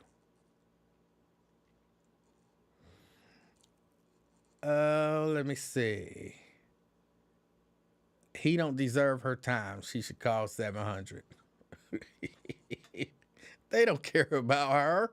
I mean, I'm sure they would take it because it is, messy and all that kind of stuff. So I'm sure if she called them and said, yeah, that's me in the news in jail. Yeah, I want to talk. They would take her call. But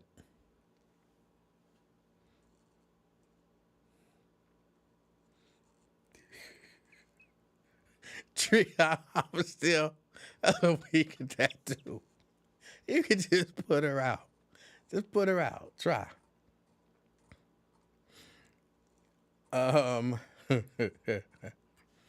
Sierra says she should call Vivek or Vivek or however you pronounce his name, JD or Elon to defend her. Black MAGA, one of these days, Black MAGA gonna learn they don't care about you. They don't care about you. They don't. Shahira, hi Shahira, says, I agree, I miss you on the bus. It isn't quite the same. It might even be better. I think Terrence does a much better job. James says, you didn't mention the other part of my message, but I get it. You know, I ain't trying to be mean. I know you wrote it and everything, but if I say it, trust me, it's somebody on here and they call Lincoln and they be like, Lincoln, Emanuel said this about you on his show. You know, in my mind, it's always a man, but I know sometimes it's not. It's a woman. I know some of at least one woman who reports back to Lincoln. I know exactly who they are. And I know because of the way that Lincoln says little things. So I know for a fact who that individual is who reports back to Lincoln. I'm not going to say nothing just because I think it's funny. And I'm still cool with them. But I know who they are. I just don't care because I don't say nothing behind people back that I wouldn't say or probably haven't said directly to their face. So, Kim say, please call the neighbor. No, call the police. Why would you call I'm sorry, they still commenting on Ronald Dixon saying he gonna call he gonna mace her and put her out and call his neighbor. Why? Why are you involving your neighbor in a situation that your neighbor could get hemmed up in? Just call the police. Maybe I don't have that type of relationship with my neighbors. If my neighbor next door called me to come knocking on my door talking about this woman is over here putting her hands on me, help me get her out, I am not going over there. I am not going over there. No. The most I would do was call the police for you. But I shouldn't be the one, like, you got a phone. The most I'm going to do is call the police for you. I'm not going over there to put my hands on some lady and throw her out of your house.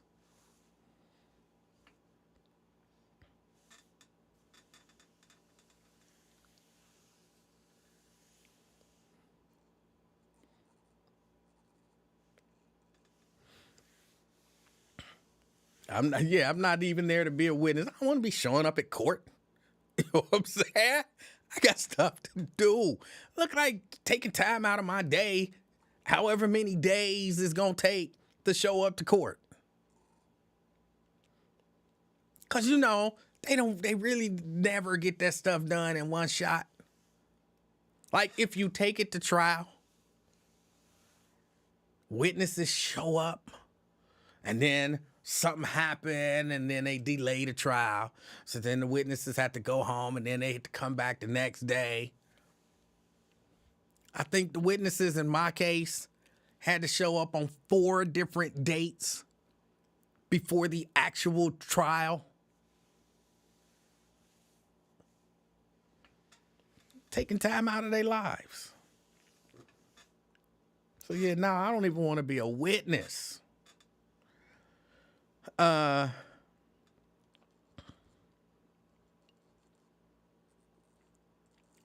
will be filling in for Lincoln Ware tomorrow? I think the dude from the Inquirer. I can't remember his name right now. On the The one that be biting all my stuff. The Kings basketball team. Cause I'm the king of talk, so he gonna name him the king. It was something else he did, the something experience. I used to do the afternoon experience. They just taking my material, bro. No, I can't think of his name. But the dude that works for the Inquirer. Thank you. Kevin Aldrich. If I had to bet your car, I would bet your car that it's Kevin Aldrich.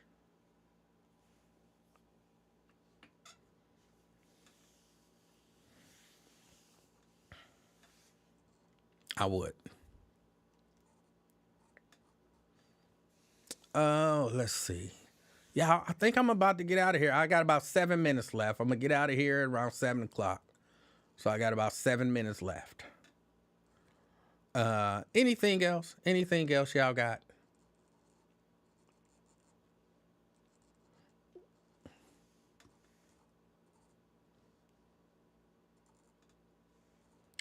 CSA, when Lincoln had him on last week, it sounded like a trial run.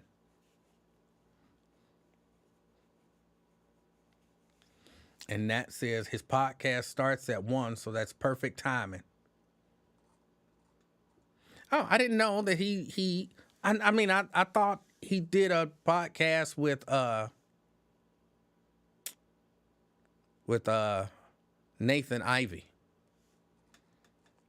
So I'd imagine if that's the case, boom, you do the show till 1, and then you tell people, hey, check out my podcast.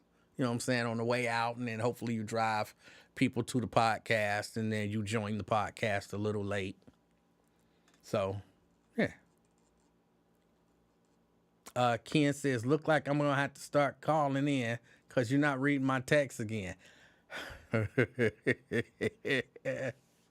But don't be mad at me like that one guy is still mad at me because of something that happened 8 years ago. I showed up at the remote and you didn't even say hi to me. Was I busy when you showed up? You were busy, but I know you saw me. You could have said hi to me. Yeah, don't be mad at me like that, Ken. Don't be mad.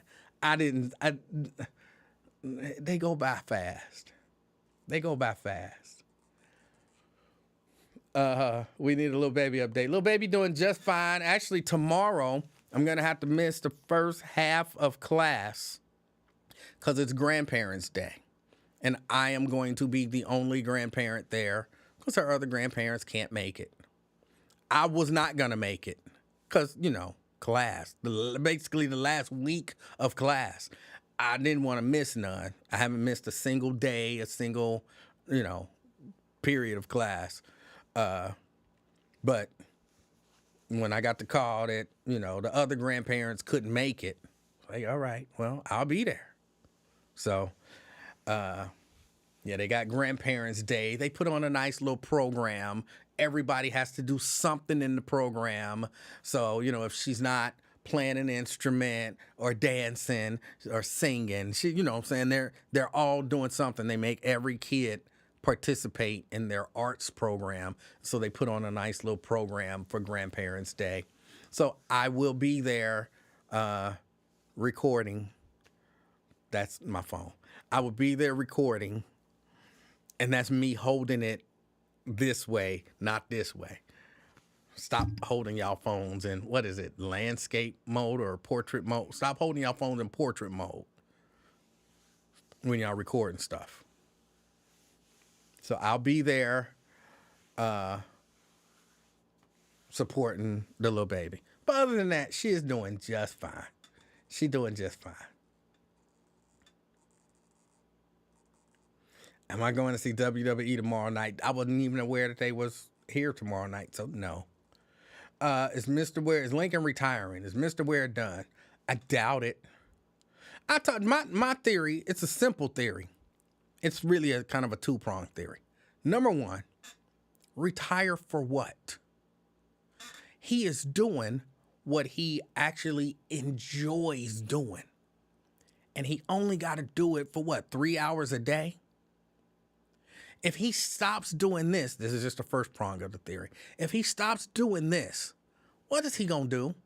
He going to sit at home and listen to talk radio, listen to 700, and listen to whoever replaces him on the buzz. So he might as well get paid $200,000 a year to do it. That's just, you're not going to make $200,000 a year talking about welcome to Walmart. It's 3 hours. I don't think he's retiring, period. I think if something happens to him, like if he falls severely ill, he might retire. But other than that, I don't see that man retiring. I see, one day we're going to get the sad news that Mr. Ware didn't make it in. And that might be, what is he, 87 now? That might be in another 15 years. We're going to get the sad news that Mr. Ware didn't make it in because, he didn't wake up this morning. In about 15, 20 years, that's what's going to happen. And that's going to be his retirement. Lincoln ain't going nowhere. And I wouldn't either. Pay me $200,000 a year to talk for 3 hours on the radio, which is what I want to do anyway. Please. So that's the first reason. Reason number two, because if he not on the radio, what good is he to all of them white people whose asses he be kissing all the time? What reason they got to reach out to him? They don't actually like that nigga. They know that they can manipulate him and use him and his radio show to push their agendas. That phone ain't gonna ring. He gonna be calling people, I'm just coming to check on you. Yeah, I'm fine, Lincoln. I'm doing something. I gotta go. Bye. Block. He gonna be at home looking at Sharon. I be calling people. I don't know why. Something's wrong with my phone. Nobody answers my calls anymore, Now they blocking you, nigga. Ain't nothing. You ain't got nothing for them. So that's two reasons. He loves being Lincoln Ware. And I'm not hating on that. I ain't got no problems with it. But what? Why would I give you free tickets to everything? You not on the radio no more. You want free tickets to the opera? Why would I give you free tickets to the opera? You're not on the radio no more. You want free tickets to the festival? Why am I giving you free tickets to the festival? You ain't on the air no more. You want to MC the what? Why would I get you to MC anything? You ain't on the radio no more, And he loves being Lincoln. And I'm not mad at him. So, that was my suggestion to him last time, 10 or so years ago, when he was talking about, I'm going to retire. I was like, I think you'll be a fool to retire. I told him this too. Again, y'all, I don't really say nothing behind his back, and I ain't say it to his face. I told him the exact same thing I just told y'all. You'll be a fool to retire. They're not paying you $200,000 a year to say, welcome to Walmart. Plus, why would the mayor be calling you? You enjoy that whole, I know the mayor. I talked to the vice mayor. I talked to this city councilman. I talked to that person. I talked to this person. You love that. You won't get that once you retire. What is the upside to retiring for you? Well, I get to do anything that I want to do. What is it that you want to do now that you can't do? Well, what if me and Sharon want to go to Paris? Y'all get your ass up and go to Paris. You get like 10 weeks of vacation a year. Tell them I'm taking 2 weeks of vacation and me and my lovely wife is going to Paris. You're still making $200,000 a year. You go to Paris. What you gonna do on the trip to Paris? You're gonna be on your phone listening to the buzz. There really is no upside for you retiring. You can do anything you want to do. and make $200,000 a year until the day you die. It don't make sense. I wouldn't retire if I was you.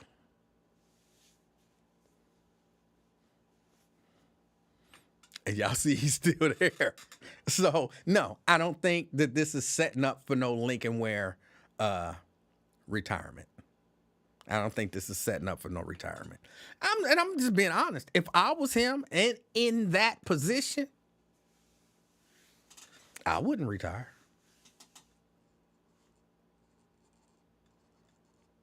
I wouldn't.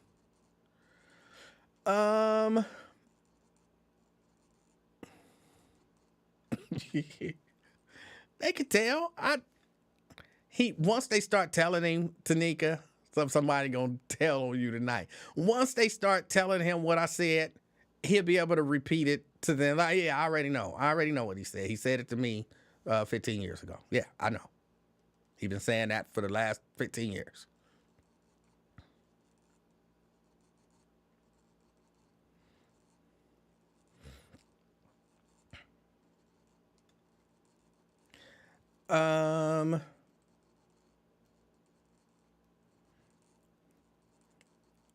Dry snitching. Why am I dry snitching? I'm just being honest, telling the truth.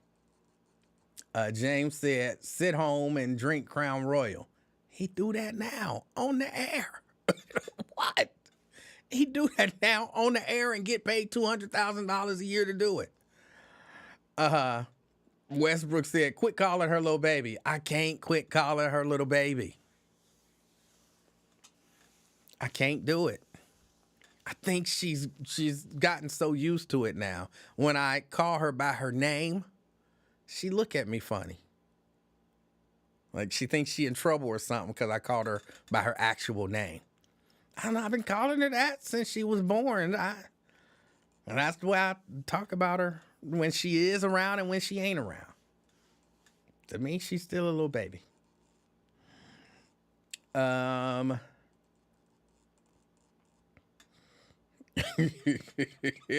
Dina says today's takeaway. 1, Ron Dixon smokes good weed.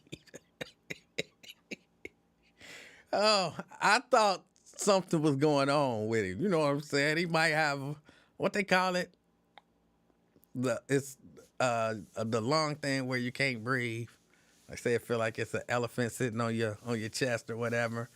I thought he couldn't breathe, but yeah, it makes sense. He was smoking that stuff.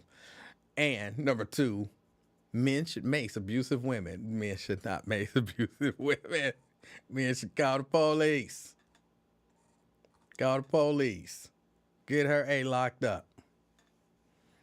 Get her locked up.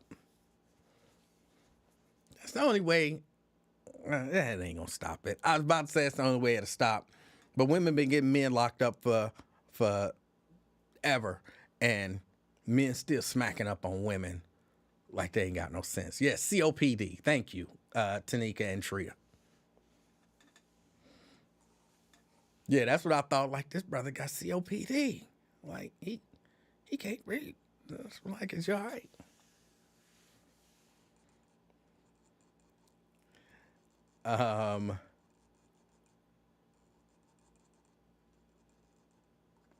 He not gonna be in tomorrow, Ron. Kevin Aldridge gonna be in tomorrow.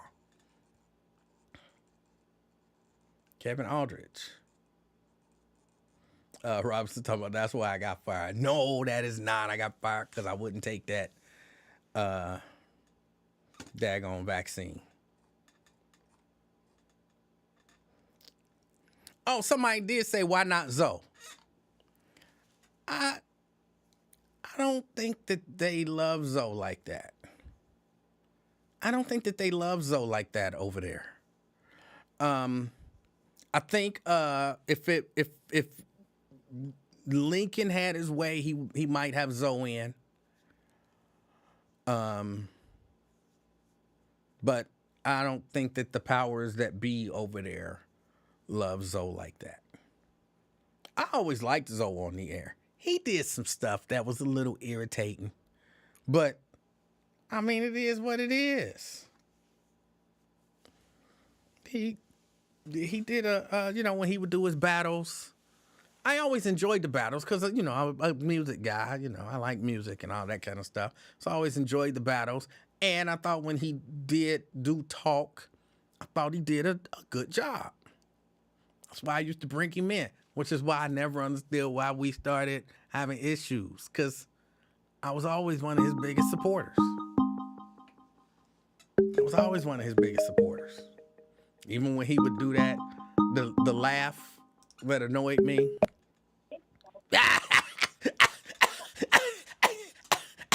You crazy. You crazy.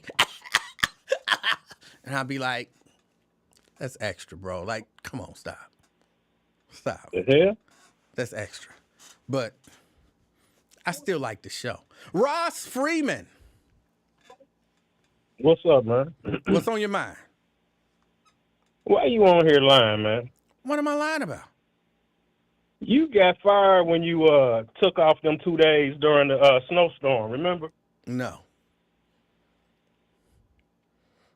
Yes, you do. You remember? I don't know what you want me to say now. I already answered the question. No.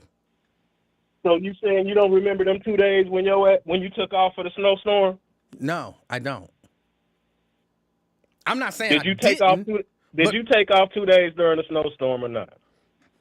I don't recall taking off 2 days during a snowstorm. I could have. It's possible. I don't remember You it. don't. You don't remember them 2 days before they fired you. You was like, oh, I'm gonna take off. I ain't gotta come in. I ain't gonna come in today. I ain't gotta come in. It wasn't even snowing that bad, and you ain't come in. You remember those 2 days, right? No, that definitely did not happen. So I'm just making up shit. Yes. Anybody in the chat remember Emanuel taking off 2 days in a row during a snowstorm besides me? Well, I mean, I'm not saying that over the course of my work there, I did not take off 2 days during a snowstorm.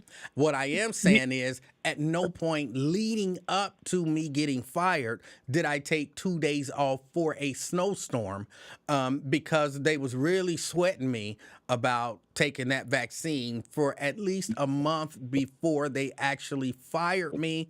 And yeah, there was no snowstorm. So yes, you are You in 100% denial. just making shit Yeah. up.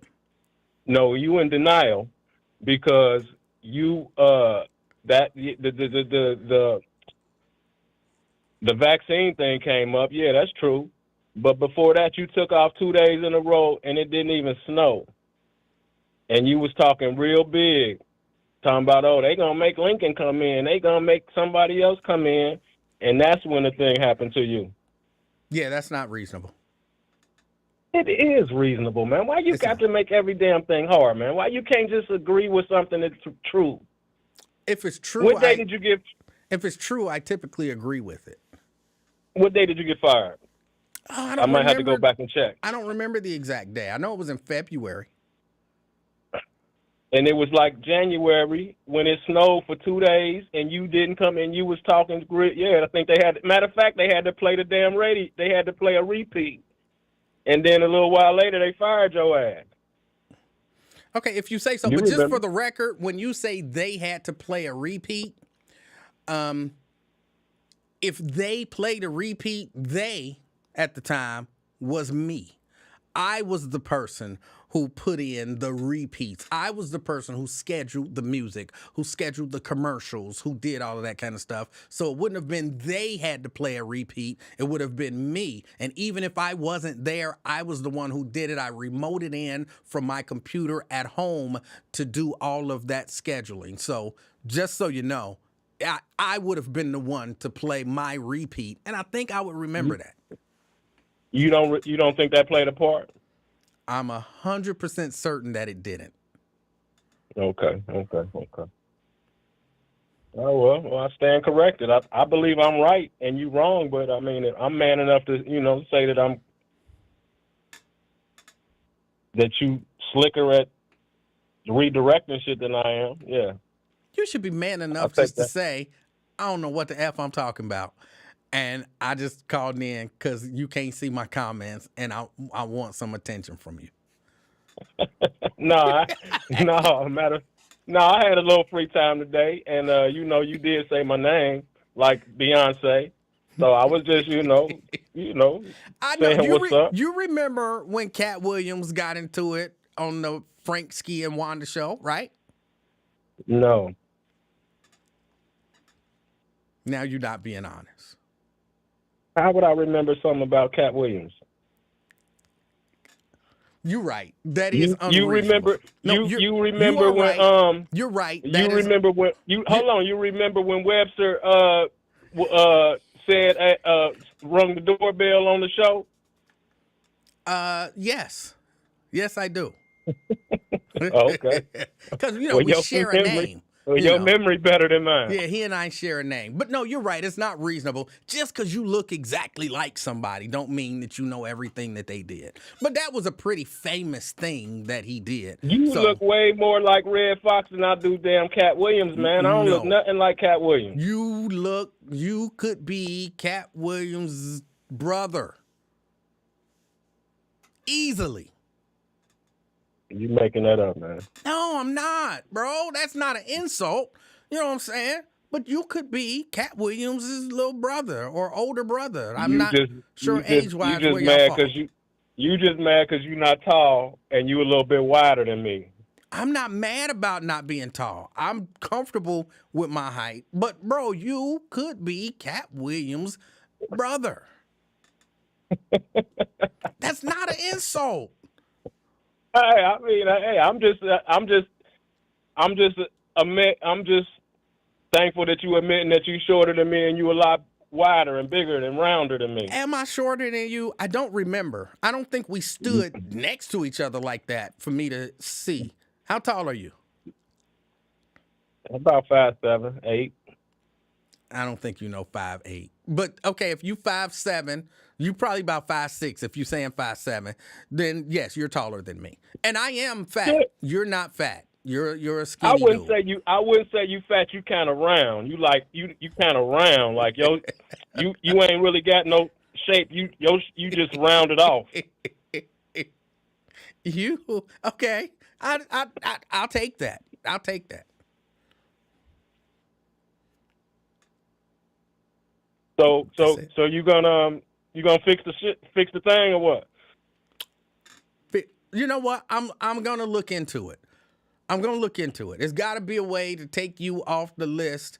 That you're not blocked. Just so we clear, but it's got to be a way to take you off the list so that your comments will populate on the screen.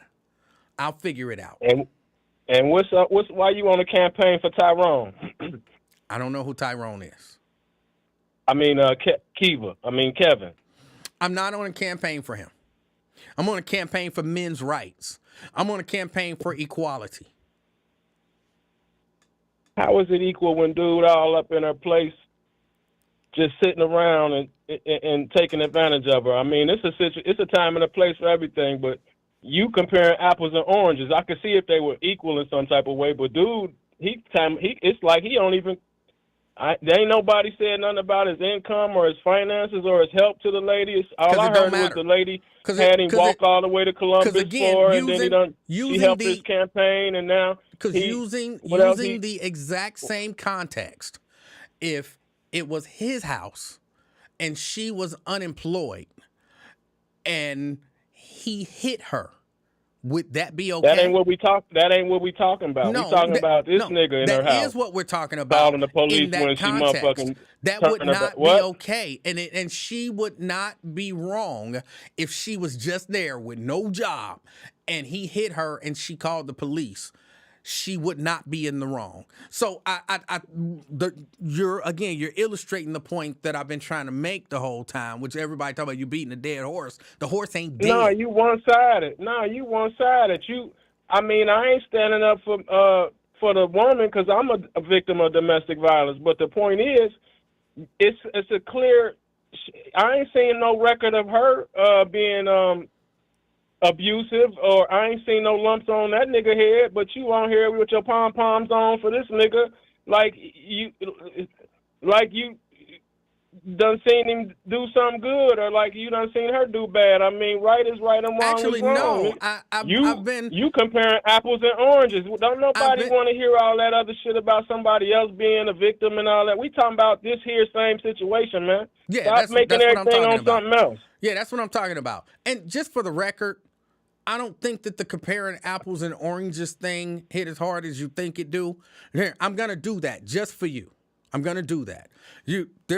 To contrast something is to look at the differences between two things. You contrast them. To compare two things is to look at the similarities. Let me compare apples and oranges for you and show you that it is very possible to do and reasonable.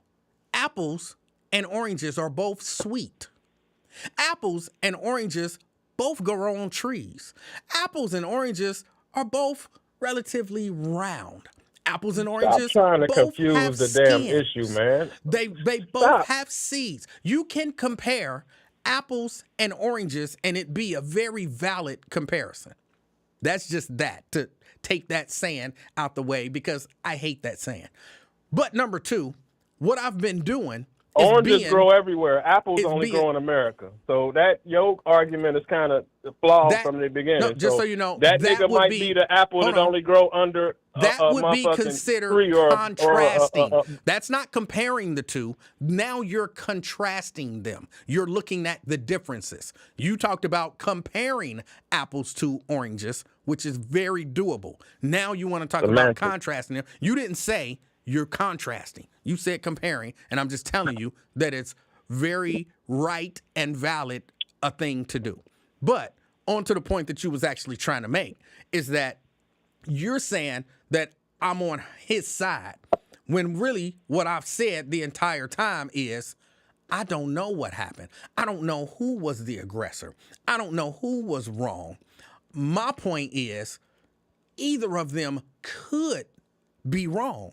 I think it's not necessarily the best thing to automatically say he's wrong because he's the man, or he's wrong because he's done something in the past. You stop all that. You trying to be an oppositor. Listen, man, how many knots you seen on that nigga head? That's hold on, how many knots you seen on that nigga head?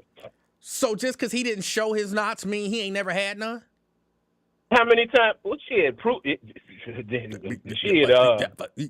who? What? Yeah, proof is worth 1,000 motherfucking words. Yeah.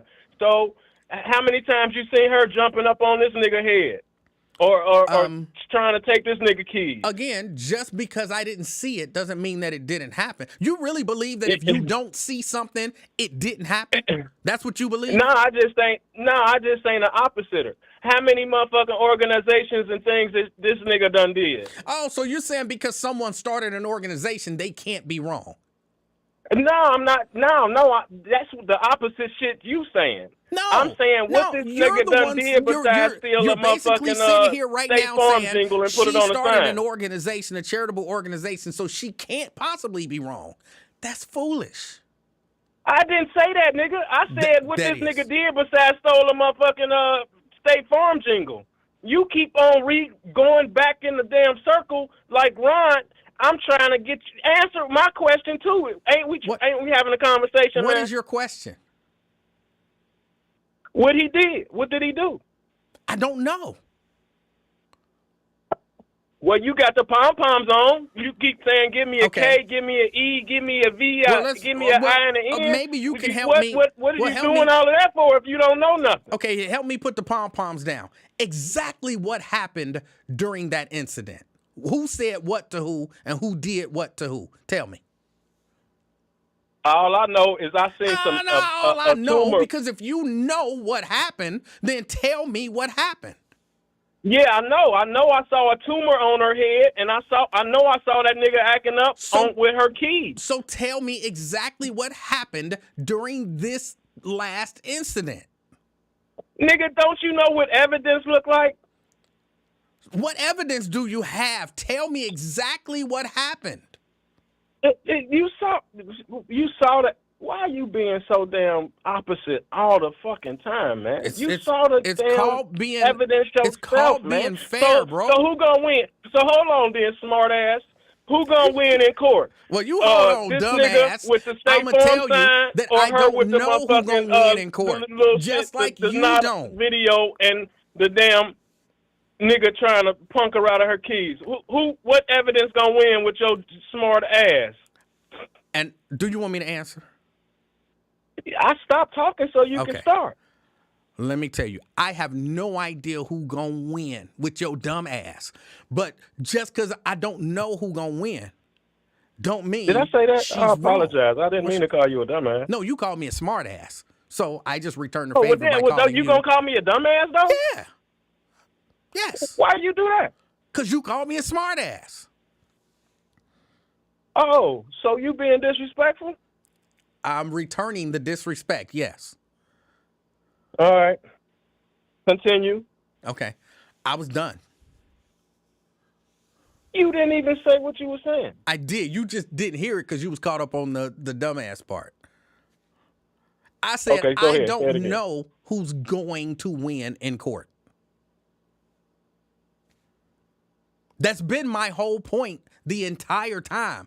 I don't know who was the aggressor. I don't know who was wrong. I don't know what happened. So I don't automatically assume that it was his fault or her fault. So why you know. not defending the evidence and why you not defending the victim then? What is the evidence in this? Hold on. Are you suggesting that because you get a knot on your head, you didn't throw any blows? Is that what you suggested? No, that's what you suggested. No, I'm asking. Because you're saying because someone has a knot on their head, that proves that they were not the aggressor. It doesn't. Why you got to be opposite of logic? You call it being opposite. I'm calling it actually being reasonable. Reasonable how? He ain't suffered nothing. He in a user position, and you not even considering her losses. Like, this nigga ain't lost nothing. It's kind of like she kind of like built a bear. You know them. He like a Build-A-Bear. It's like she built through and put the damn shoes on him and the hat and the damn tie and all that shit. He even said she put him up to damn run for office. And you acting like this nigga didn't bite the hand and feed him, and then you still got the pom-poms up like this lady ain't losing her. What? This nigga ain't losing nothing but his provider, and she done lost. Why you being so opposite and inconsiderate, man? I'm befuddled at your lack of compassion. I have compassion for everyone. And that's my whole point. Like, for real, I don't think that this is that difficult to understand. I think you're intentionally being obtuse. No, you being partial. And you know you being partial. That's just it. I am being exceptionally opposite. You just being opposite. Impartial. No, you just being opposite as you do. I'm being exceptionally impartial. I wasn't there. Occasion. I don't know what happened. I don't know if she was the aggressor. I don't know if he was the aggressor. So I'm not going to automatically assume that he's wrong, just like I'm not going to automatically assume that Ain't nobody she's assuming. wrong. What does the evidence say? What evidence have you seen? The lump on her head and the nigga taking her shit when a witness was there trying to stop him from taking her shit. So let's take it one at a time. You don't pay attention to your brother. Your brother got all of the damn evidence. He done detected and fucking found everything out, man. The evidence that you claim that you see. The main detective. Hold on, let's look at it. Lump on the head. So you're saying if that evidence is proof to you that she was not the aggressor, that means that what you're saying is if someone has a lump on their head. That's not what I said. I asked you what evidence did you have. No, I said she has evidence of harm, and I'm asking you what evidence of harm or violence or whatever the hell he got a reason to call besides a dildo or something, a gun or whatever he say she pulled out on him. What I'm telling you is I don't know who did what. You're saying you know who did what because she got a knot No, on her I head. didn't say that, dude. I'm Then why do asking you you keep what does the bringing up evidence the say knot to on you. the I'm head? asking you what evidence he has of being Okay. innocent rather than guilty. You're right. She ain't did nothing to that dude. You keep on trying to twist my right. words. You ain't. I'm You not not trying to answering twist your my words. question. I Won't you don't answer my necessarily question? know that you understand what you're What saying. evidence do you have that she is guilty of anything besides his fucking whatever the fuck he said? I don't know. I'm going to say it one more time. I don't know what happened. I was not there. That's not my question, man. Stop twisting. Come on, man. Stop debating. Stop debating for 1 second. Let me ask you this, please. This is the actual answer to your question. You're not answering my question. I'm asking you 100% answering your question. What evidence or what idea do you have that he was a victim besides his phone call? I don't have any. Smart guy or dumbass? Do you not want me to finish? I don't have any evidence that says that she was the victim or that he was the victim. I wasn't there. So why you pom-pomming for him then? What I'm saying, if you consider what I'm saying pom-pomming, then that's your problem. I wasn't there. I don't know what happened. I don't know who was the aggressor. I don't know who was the victim. So I'm not judging either of them. You actually are. No, you actually I'm not. are judging that woman by taking this nigga side and talking about that he a victim in some type of way. You don't know that he a victim. I said he's you just believe in whatever the hell that nigga said, and you going off with it like one of these that he is potentially girls in a the damn victim. chat. You don't know if that nigga told the truth to the police. I have you don't know what the hell that nigga said. Neither do you. I'm telling you, I'm depending on some particular set of elements, dude. But every time I ask you about those elements and tell you what those elements mean, you say they don't mean that. So it doesn't make sense. You ain't brought up no elements. So, I have. Right. I told you what the damn exactly what the jury gonna have to look at. You ain't brought up nothing in his defense besides the damn cheerleading stuff. I'm not trying to bring up anything in his defense, nor am I trying to bring up anything in her defense. You know why? Because I wasn't there. I don't know what happened.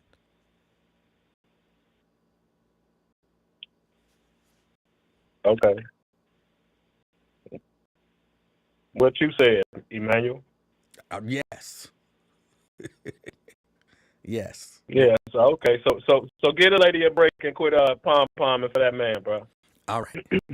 All the evidence that your brother showed proved that she innocent, and that nigga is just a freeloader and somebody that's riding on that lady coattail. All right. He Kevin Farmer is damn near like you know, like how Lincoln Ware raised you up. Lincoln Ware did not raise me up.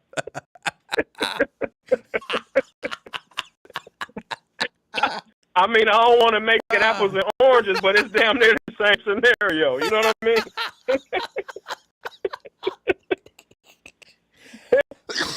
Oh, boy.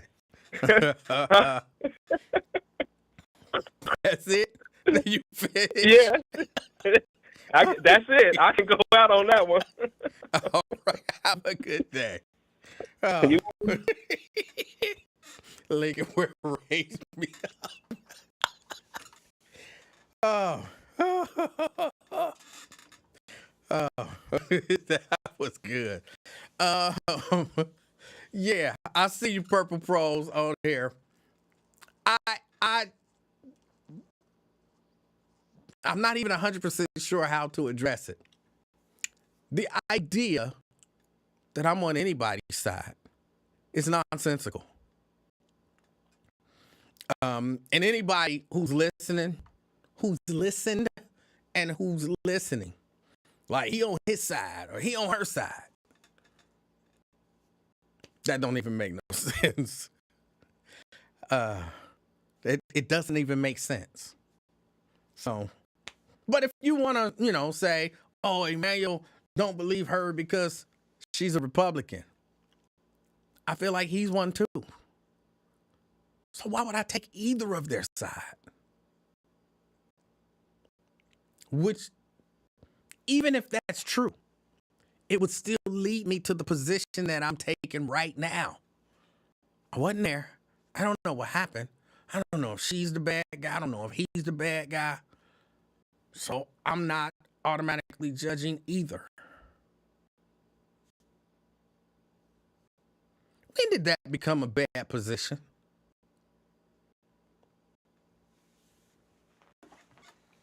For real, think about it. When did that become a bad position? I don't know all the details.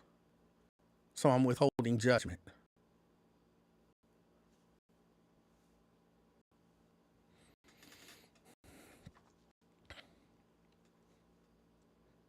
I don't think it's automatically, it's fair to automatically say he's guilty.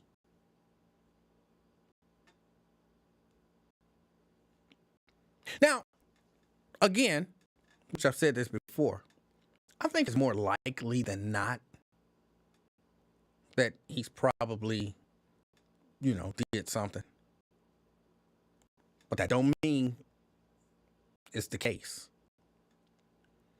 Like I said, I was about to say yesterday, I wasn't here yesterday, the day before yesterday. I really think he got some mental issues that need to be addressed. But that don't necessarily mean that he was the aggressor. I don't know who was. So I'm not going to automatically assume the man is the bad guy.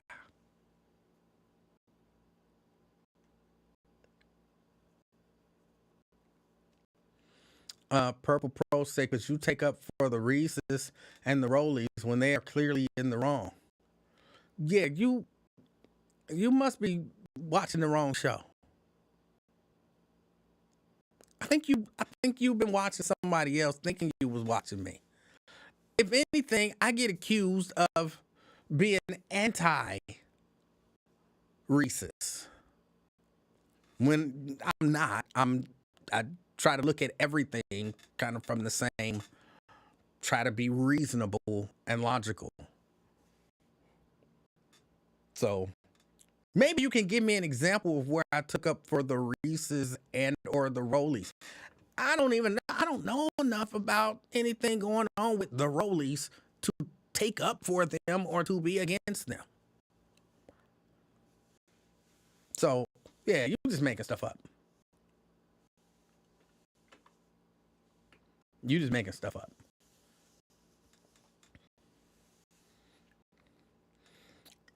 Katrina says he said he had DV charges from other women before Rosemary. Okay, you're saying that to say what? Because again, I had to point this stuff out because people say stuff and I don't necessarily think that they think about what they're saying when they say it. Is the point that you're making by saying that if someone has done wrong in the past, that means that they're automatically wrong now? And if he had other DV charges, does that automatically mean he was guilty of those offenses? What are you saying? Why are you saying that? Why are you bringing that up?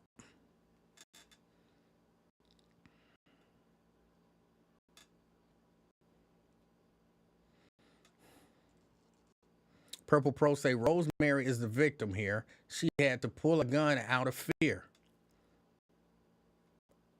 Y'all can't have two competing arguments in the same argument, I don't feel like. On one hand, they never found a gun, so as to suggest it wasn't no gun.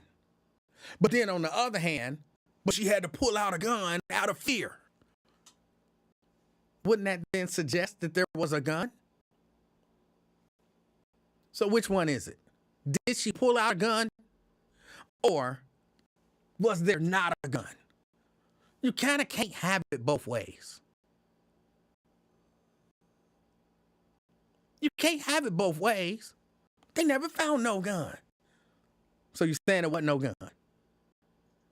She pulled the gun out of fear, but I thought it wasn't no gun.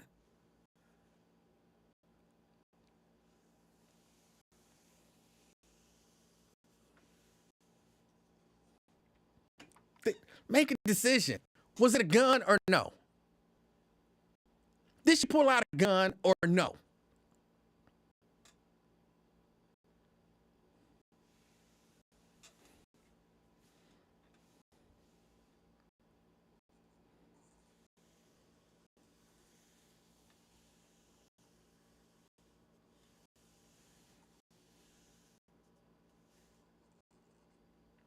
Michael says it leans towards believing the charges if similar charges have been alleged. That's reasonable. I agree. Which is why I said I think it's more likely than not.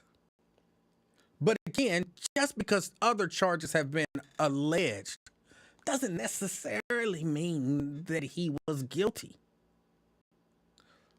But then you take that with the video that I saw that clearly looked like he was being physically abusive to that woman.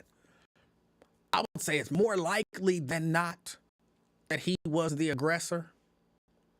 But I don't know what happened before the video. Not that anything would excuse him being physically abusive. But she could have been aggressive before the video. So this could have been a replaying of that. Or not. I don't know. But I don't automatically assume because she's a woman, she couldn't possibly be guilty.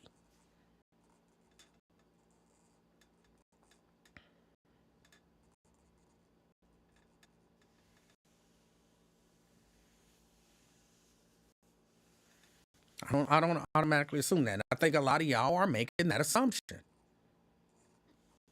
See, I know Janice ain't here no more because she didn't like this topic. But you see how you kept saying I'm beating a dead horse.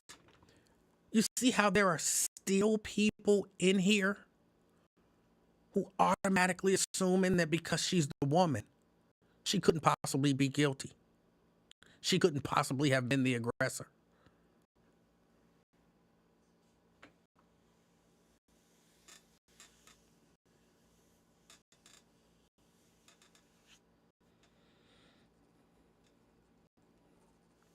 Linda says, I think they both are toxic. She should have ended that when he busted her head. I don't know. Let me say, I don't necessarily understand why people stay in abusive relationships. I don't necessarily understand it because I did it. Even though I know, I kind of did it for the kids. Not that that's a good excuse to do it. This is going to sound crazy, but like some little person hit me. Yeah, stop. Get off of me. You know what I'm saying? It's violence. Police should have been called. But, I'm not right. I'm all right. But it was still a bad situation. And I should have left. But I stayed for the kids. But that's still not good. I think if I was, in a position where I was being hurt or something like that, maybe things would be different. But there's a part of me that doesn't understand why people say, I don't understand people who get, what do you call it? Sweet talked into staying. Like I gave you a black eye and busted your lip. And then I come home with some flowers talking about, I'm sorry. That I don't understand.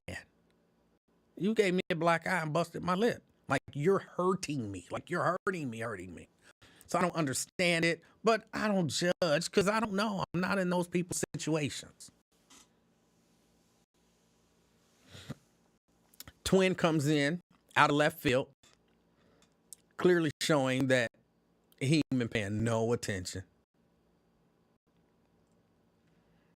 How you know you wasn't there? Oh, clearly. You ain't been paying no attention. Maybe instead of just jumping in, saying something because you want attention, you should listen for a minute. Because if you just listen for a minute, I'm probably going to repeat what I've been saying the entire show, which is, I don't know who was wrong because I wasn't there.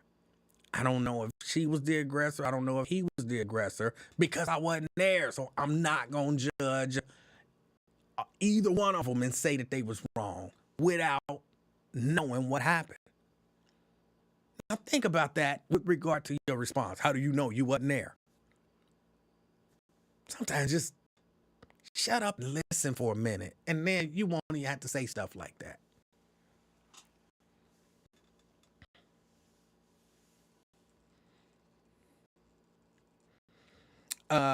Mike says, you didn't fear for your safety. Well, I don't know. I mean, I got a knife pulled on me a number of times, which caused, some concern. I just was pretty sure that I could, I could take a cut, not necessarily a stab. But I feel like I know how to move, for the stab and maybe just get a cut. And foolishly, I'm like, I could take a cut and then disarm the person, So, but I shouldn't have stayed. That's just the truth.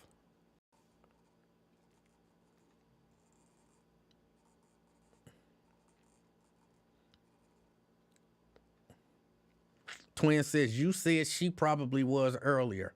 That's not true. That just shows your inability to listen. You should practice your listening skills. Like for real, just practice your listening skills. Like listen to somebody and then repeat back to them, not in those exact same words, but paraphrase what they said. It'll help your listening skills. Because then you'll be able to be like, okay, this person said this. This is what they meant. As it stands right now, you'd probably be wrong. But as you work on it, you'll get better at it. Like, hold on, what did you say? So you were saying this. Yes. Okay, now I get it. Yeah, that's actually something you can work on. Twin says, I saw the text earlier. What exactly did you see? What do you think that you saw earlier? It's an exercise. I don't mind helping. It's an exercise. Alethea says, we falling out. What would we possibly be falling out over? You can't tell me we falling out because I don't automatically believe that a man is guilty in every domestic violence situation. We falling out over that? Oh, that's terrible. That is terrible.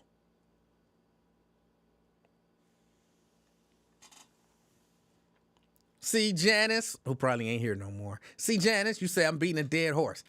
I got another woman mad at me because I'm saying I don't know the details, so I'm not automatically going to assume that the man is the bad guy. There's some woman mad at me. We falling out because I won't automatically assume with no information that the man is the bad guy. And you said I'm beating a dead horse.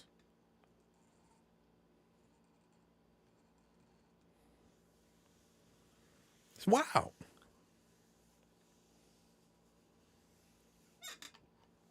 Because I won't automatically assume that the man is the bad guy.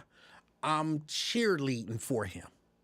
Even though I said I believe it's more likely than not that he was the aggressor, but because I don't automatically say the woman couldn't have possibly done anything wrong, I'm cheerleading for the man. But I'm beating a dead horse. No, this horse is very much alive and kicking.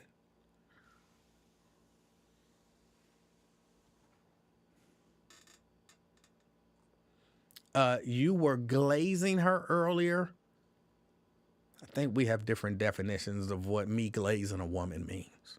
You were glazing her earlier, probably saying she probably was aggressor. Again, work on your listening skills. And if you're saying there was a text that said that, work on your reading skills. Because I never said that. I never said that. My position hasn't changed.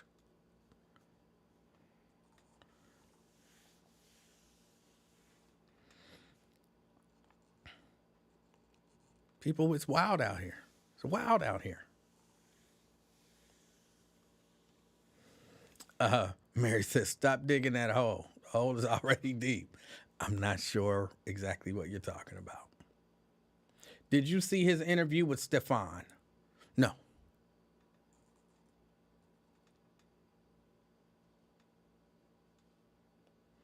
Janice says, I understand because we understand what... No, clearly people are out here who don't. Alethea mad at me. Why would she be mad at me if she understands what I'm saying?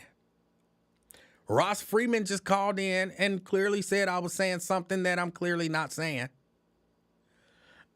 Twin is on here saying that I said that she did it. I clearly didn't say any of that. So maybe you understand what I'm saying. Maybe you get it. But there are clearly still people out here who, if you're not saying the man is right, the man is wrong and the woman is right, then something wrong with you. Twin. I'm trying to justify that. I know what I saw in Wyatt. What do you think you saw? You think? Quit your bumblebee lying ass up. What do you think you saw? You said she probably was the aggressor. No, I never said that. Yes, you did. No, yes, you I didn't. The way that chat was read in there, you was putting everything. What if she did? No, tell me, what did I say? No, I'm not about to go back and forth with you. I know what I saw up in there. No, and you took don't. It as, you clearly don't. Maybe I was assuming or something but I saw it, Emanuel. No, you took her side and said she probably what if it was her? What if she probably was the aggressor instead of him? The way I looked at that text and saw it. Again, that's why you need to work on your reading skills. I'm not reading. I read between the lines. That's what I read between. You that need mess to read what's actually BS there. That y'all push out and everything. No. Because you and you Livingston brothers bogus. Y'all be pushing out bogus narratives, man. Who? I know what I saw. You and them Livingston brothers. You and your little lame-ass brother. Who is Livingston? With Livingston, Goofy, whatever your name is. I know what I saw on that text. You clearly on don't. That chat. You put everything on her saying that what if she was the aggressor. Do you want me to tell you what I wrote? Oh, he hung up. Oh, boy. I guess in the face of someone who's actually going to disprove what you're saying, it's easier to hang up. I want to know who Livingston is. That's what I want to know. I want to know who Livingston is. Forget what I said in the chat. Who the hell is Livingston? That's what I want to know. I want to meet that nigga. I keep being accused of being Livingston.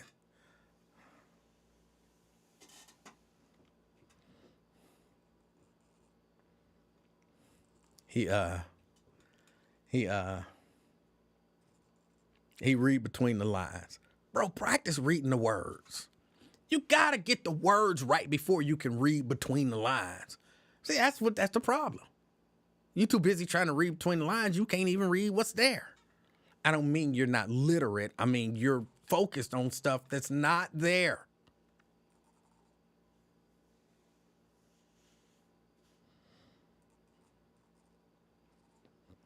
He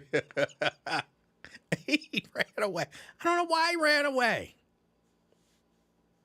I was just going to tell him what I said. What I said was, what's bothering me is that everybody,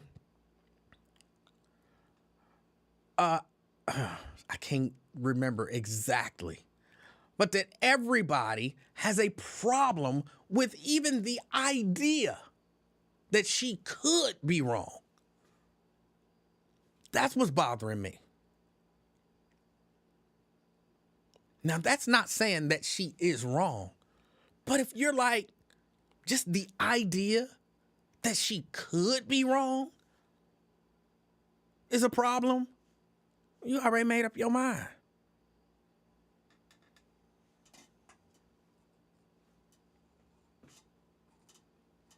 So if you read that And the assumption that you get is that he thinks she wrong. You need to work on your reading skills. And not your reading skills, again, like being able to read the words, but, reading to comprehend.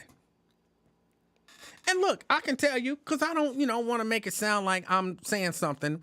I'm one of them people, I think, I'm not claiming it, so I'm not even going to say it, but I have a problem reading.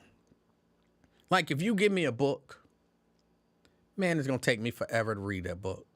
Not because I can't read, not because I can't understand, but my mind go a million miles a minute. And I'm read page 1. I done read everything on page 1. Turn to page 2, read page 2, read page 3. But guess what happened in the middle of page 1? My mind done wandered to something else. And so while I'm doing all of this reading, I'm thinking about something else. And then I look up and notice, like, I don't even know what the hell I just read. So now I got to go back to page 1. All right, I read this part. I remember this. Here's where I drifted off mentally. And now I got to start reading that. Read page 2, read page 3, get to page 4. Like, damn it, my mind drifted. Now I done read page 1. I understand what I read page 1. I can tell you what it is. I can break it down for you. Page 2, 3, and 4. I don't know. My mind drifted. So now I got to go back and start on page 2. That's the way my brain works. And so it really takes a great deal of focus for me to read something. That might be the case. It just might be a word, and then your brain wanders.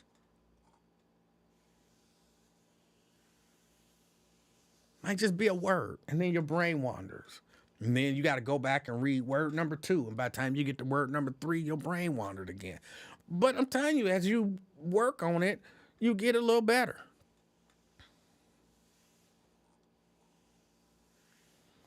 Ronald Dixon say, I'm a slow learner.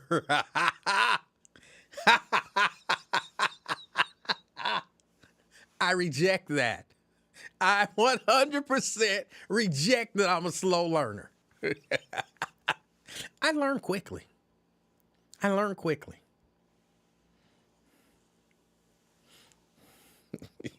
Just a slow reader. Actually, I'm not even a slow reader. Like, I can read pretty fast. And here's the thing. I found, but it's hard to do, but I found that if I read really fast, like, almost like speed reading, that holds my focus. I guess because there's so much information coming in and it don't give my brain a chance to wander. Or if I read out loud. But who want to sit around, you know what I'm saying? I'm in the house, Mr. Livingston trying to watch some TV or something like that, and I'm sitting there reading out loud. Like, nobody want to do that. So yeah, I've figured out if I read really fast, I can go a lot longer. I can read longer.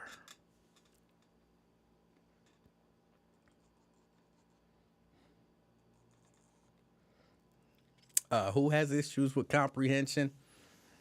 I think Twin might have some issues with comprehension. I don't have issues with comprehension.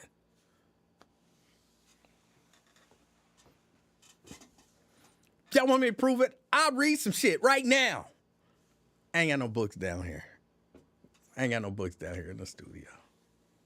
I'm gonna come on tomorrow and read some shit so y'all see I can read. Ron, I ain't no damn slow learner. He called me a slow learner. Oh, you got COPD and you getting on me about being a slow learner. Do your brain wander when watching a movie? Sometimes, yes. And I had to back it up. Like, hold on, and I know Mr. Livingston be getting mad at me. But I'd be like, oh, what did she say? And she'd be like, you can't hear? I'd be like, I can hear, but I got caught up thinking about, like, they'll say something in a movie, that'll make me think about something. And don't let nobody, like, be doing, like, running sound or something like that in the movie. Cause now I'm watching them for that quick moment. I see the soundboard, and now I'm thinking, what kind of board was that? How many channels was it? Was that a digital board? I wonder what settings are they using? And then next thing I know, I look up and I'm like, they done moved on to a few things. What happened? What do you mean what happened? Okay, they was doing the thing and she was singing, and then he started talking to her. What did he say to her? Oh, she be mad. She be mad. I know she be cool, like, first she be trying to tell me what they said. And then she be, look, here, just watch it. Pay attention this time. Oh.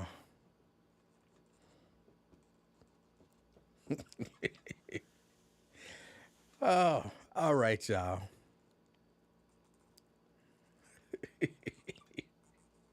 I got to get ready to get out of here. It is almost 8 o'clock.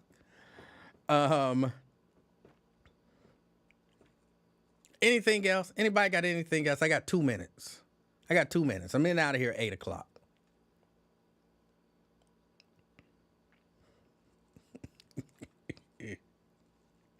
I got to get out of here at 8 o'clock. Lewis say his wife be mad when he do that to her, too. Oh, and Mary, you do that, too?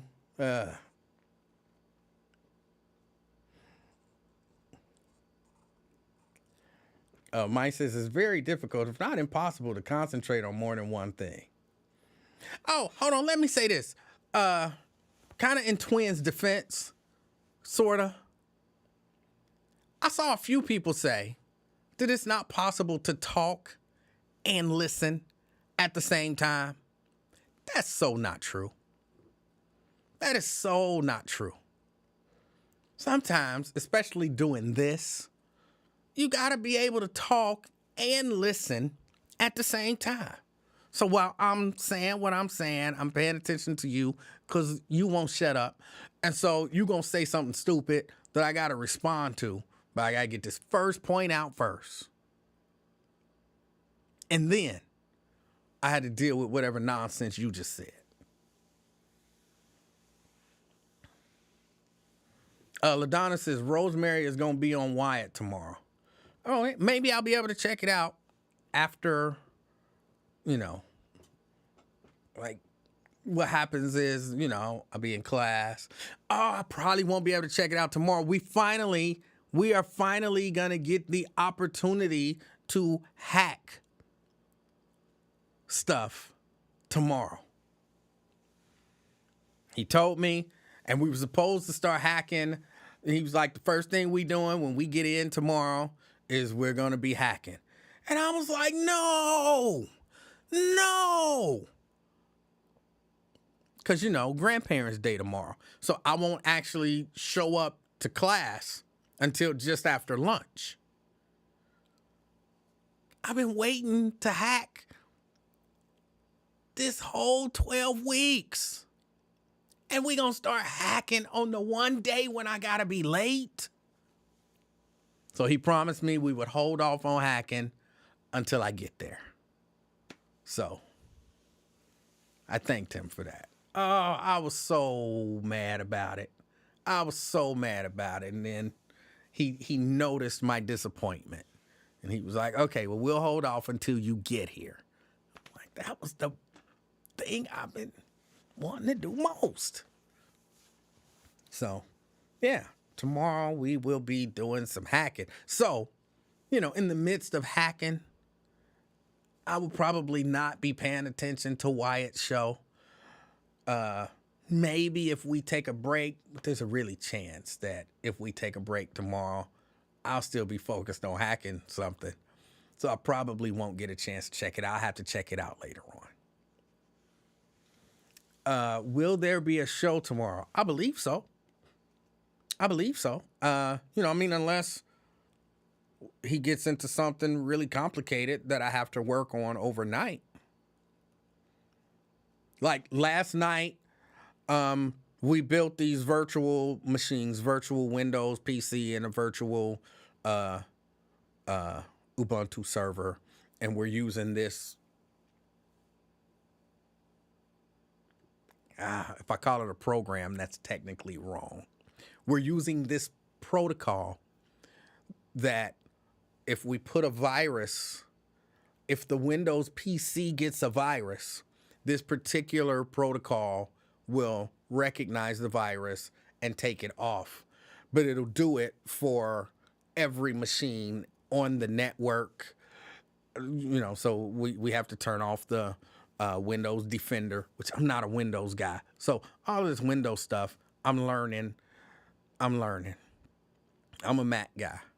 So we have to turn off Windows Defender and then give the computer a virus and make sure that this other protocol can detect and wipe the virus.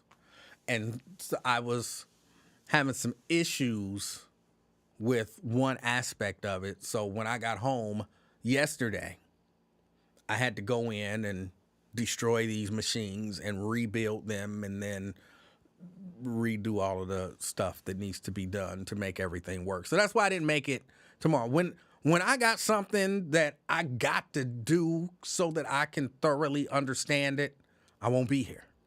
So if there's some hacking stuff, David says, develop an antivirus boomerang program. I'll have to ask him about that tomorrow. I haven't developed an antivirus boomerang program. That sounds like something fascinating. Hopefully he'll be able to teach me about it tomorrow. I'm writing it down, just so you know. I want to learn all of this stuff. I'm telling y'all, I want to be amazing. I don't necessarily, as I do more of this, I think I more want to go into network administration and all of that kind of stuff, which I know will also deal with some cybersecurity stuff just by the very nature of it. Hold on, I got to stop talking and write this down. I can't be saying one thing and writing something different. My brain don't work like that. So if I start writing, then I'll be writing whatever it is that I'm saying.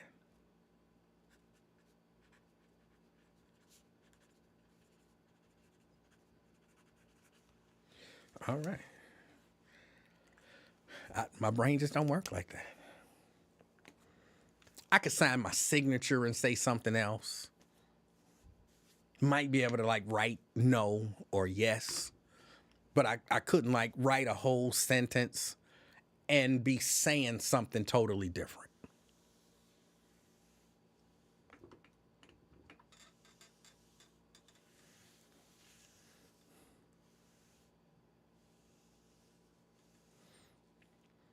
Did we talk about Chicago? What about Chicago? What happened in Chicago?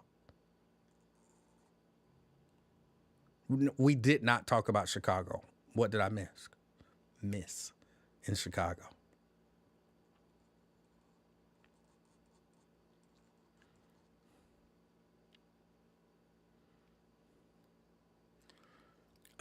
Mike said, in your communication, you intentionally concentrate on others' words while being prepared to respond.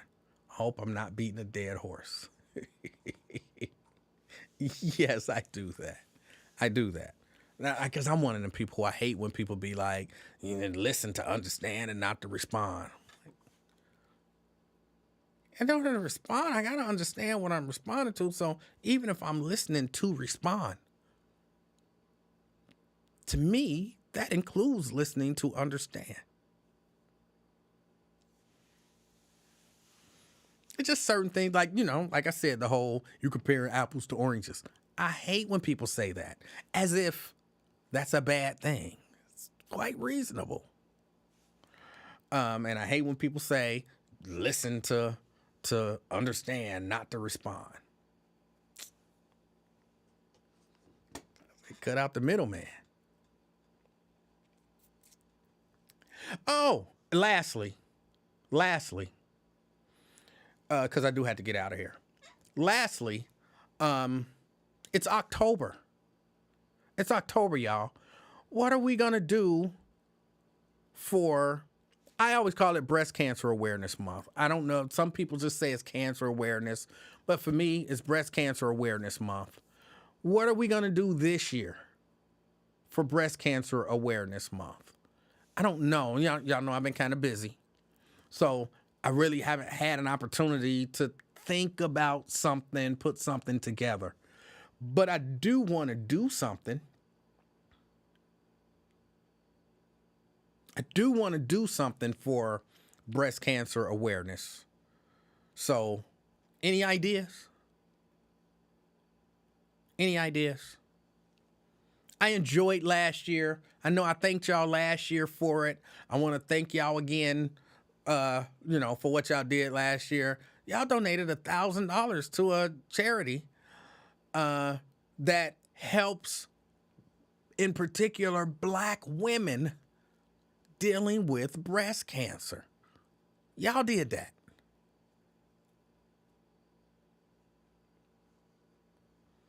So I would love to do something more this year, but I fear that won't be the case.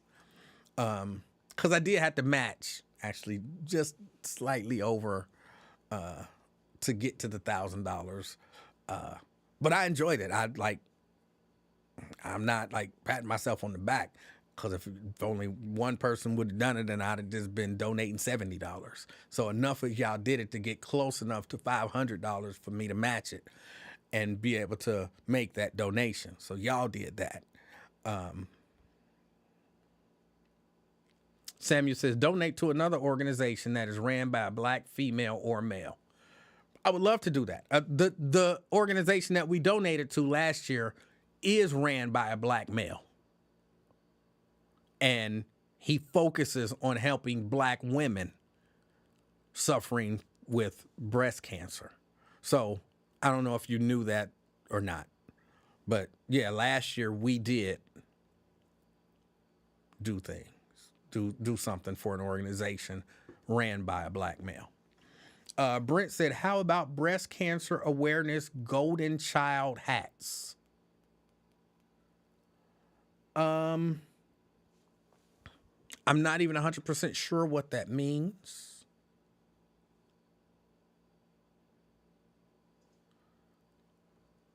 I need my refund. My letter A came off. No, it didn't. No, it didn't. That's funny.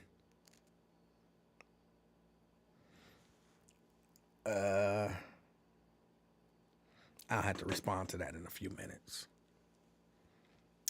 Jerica said, oh yeah, when you threw me under the bus. Me? How did I throw you under the bus? And I'm asking genuinely, I don't even remember anything. How? What did I do?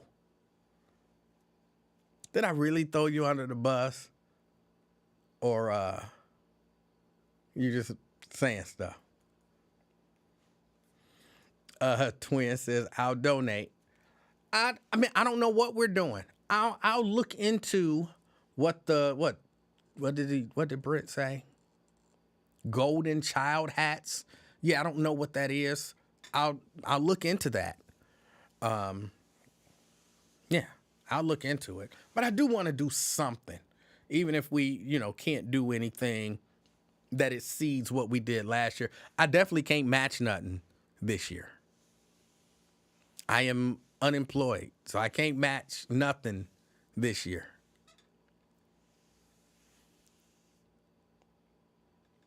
Brent says, remember the hat that Eddie Murphy wore in the movie The Golden Child? I thought you were asking for merch ideas.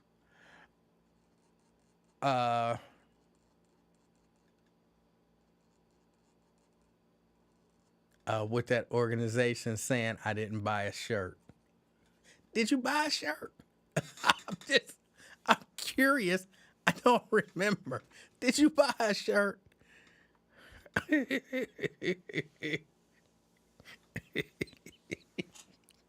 did I really throw you under the bus if you didn't buy a shirt and I said that you didn't buy a shirt?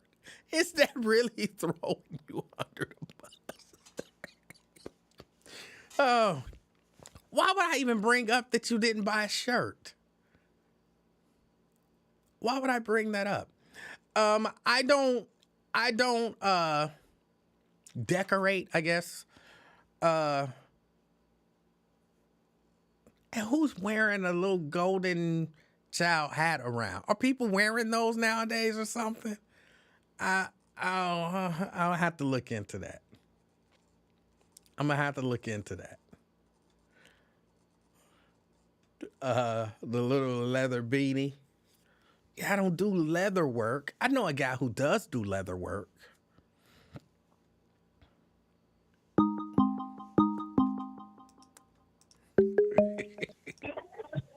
Jerica. Stop acting like you don't know what I'm talking about. I really don't. I'm so sorry.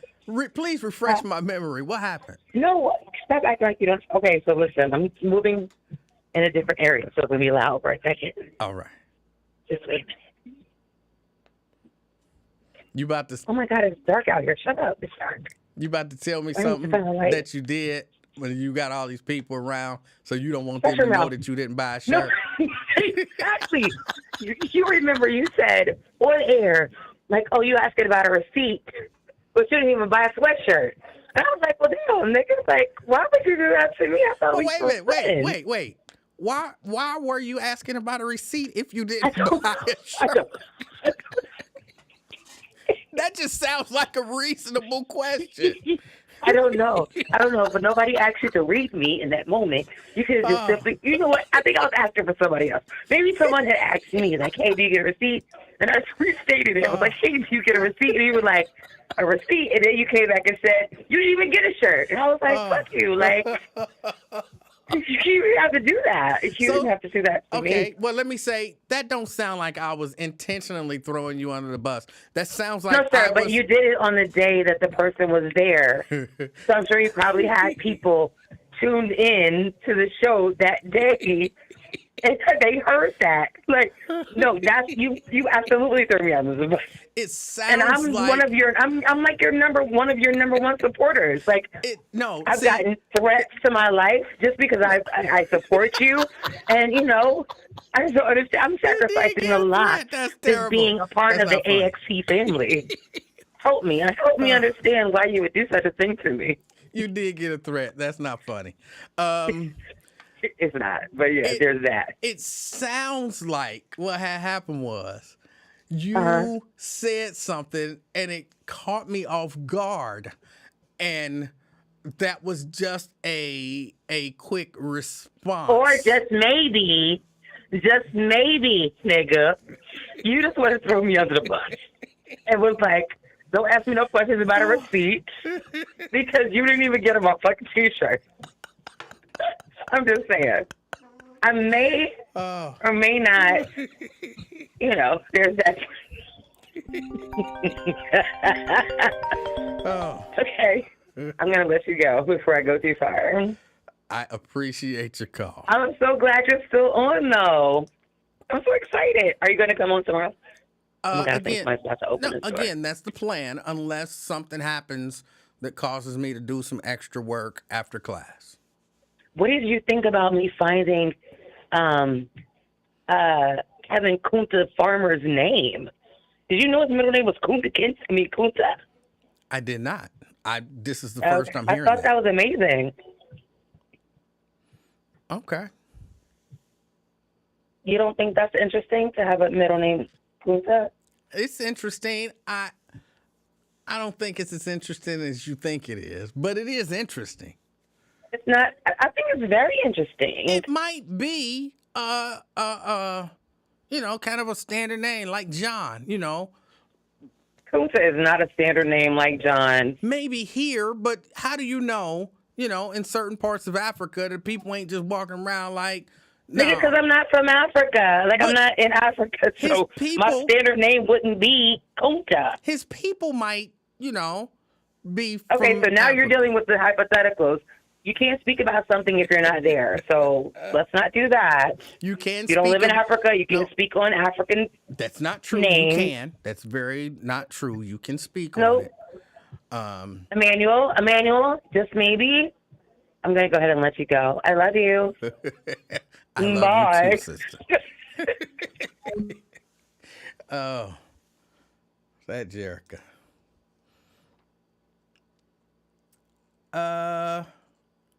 All right, y'all.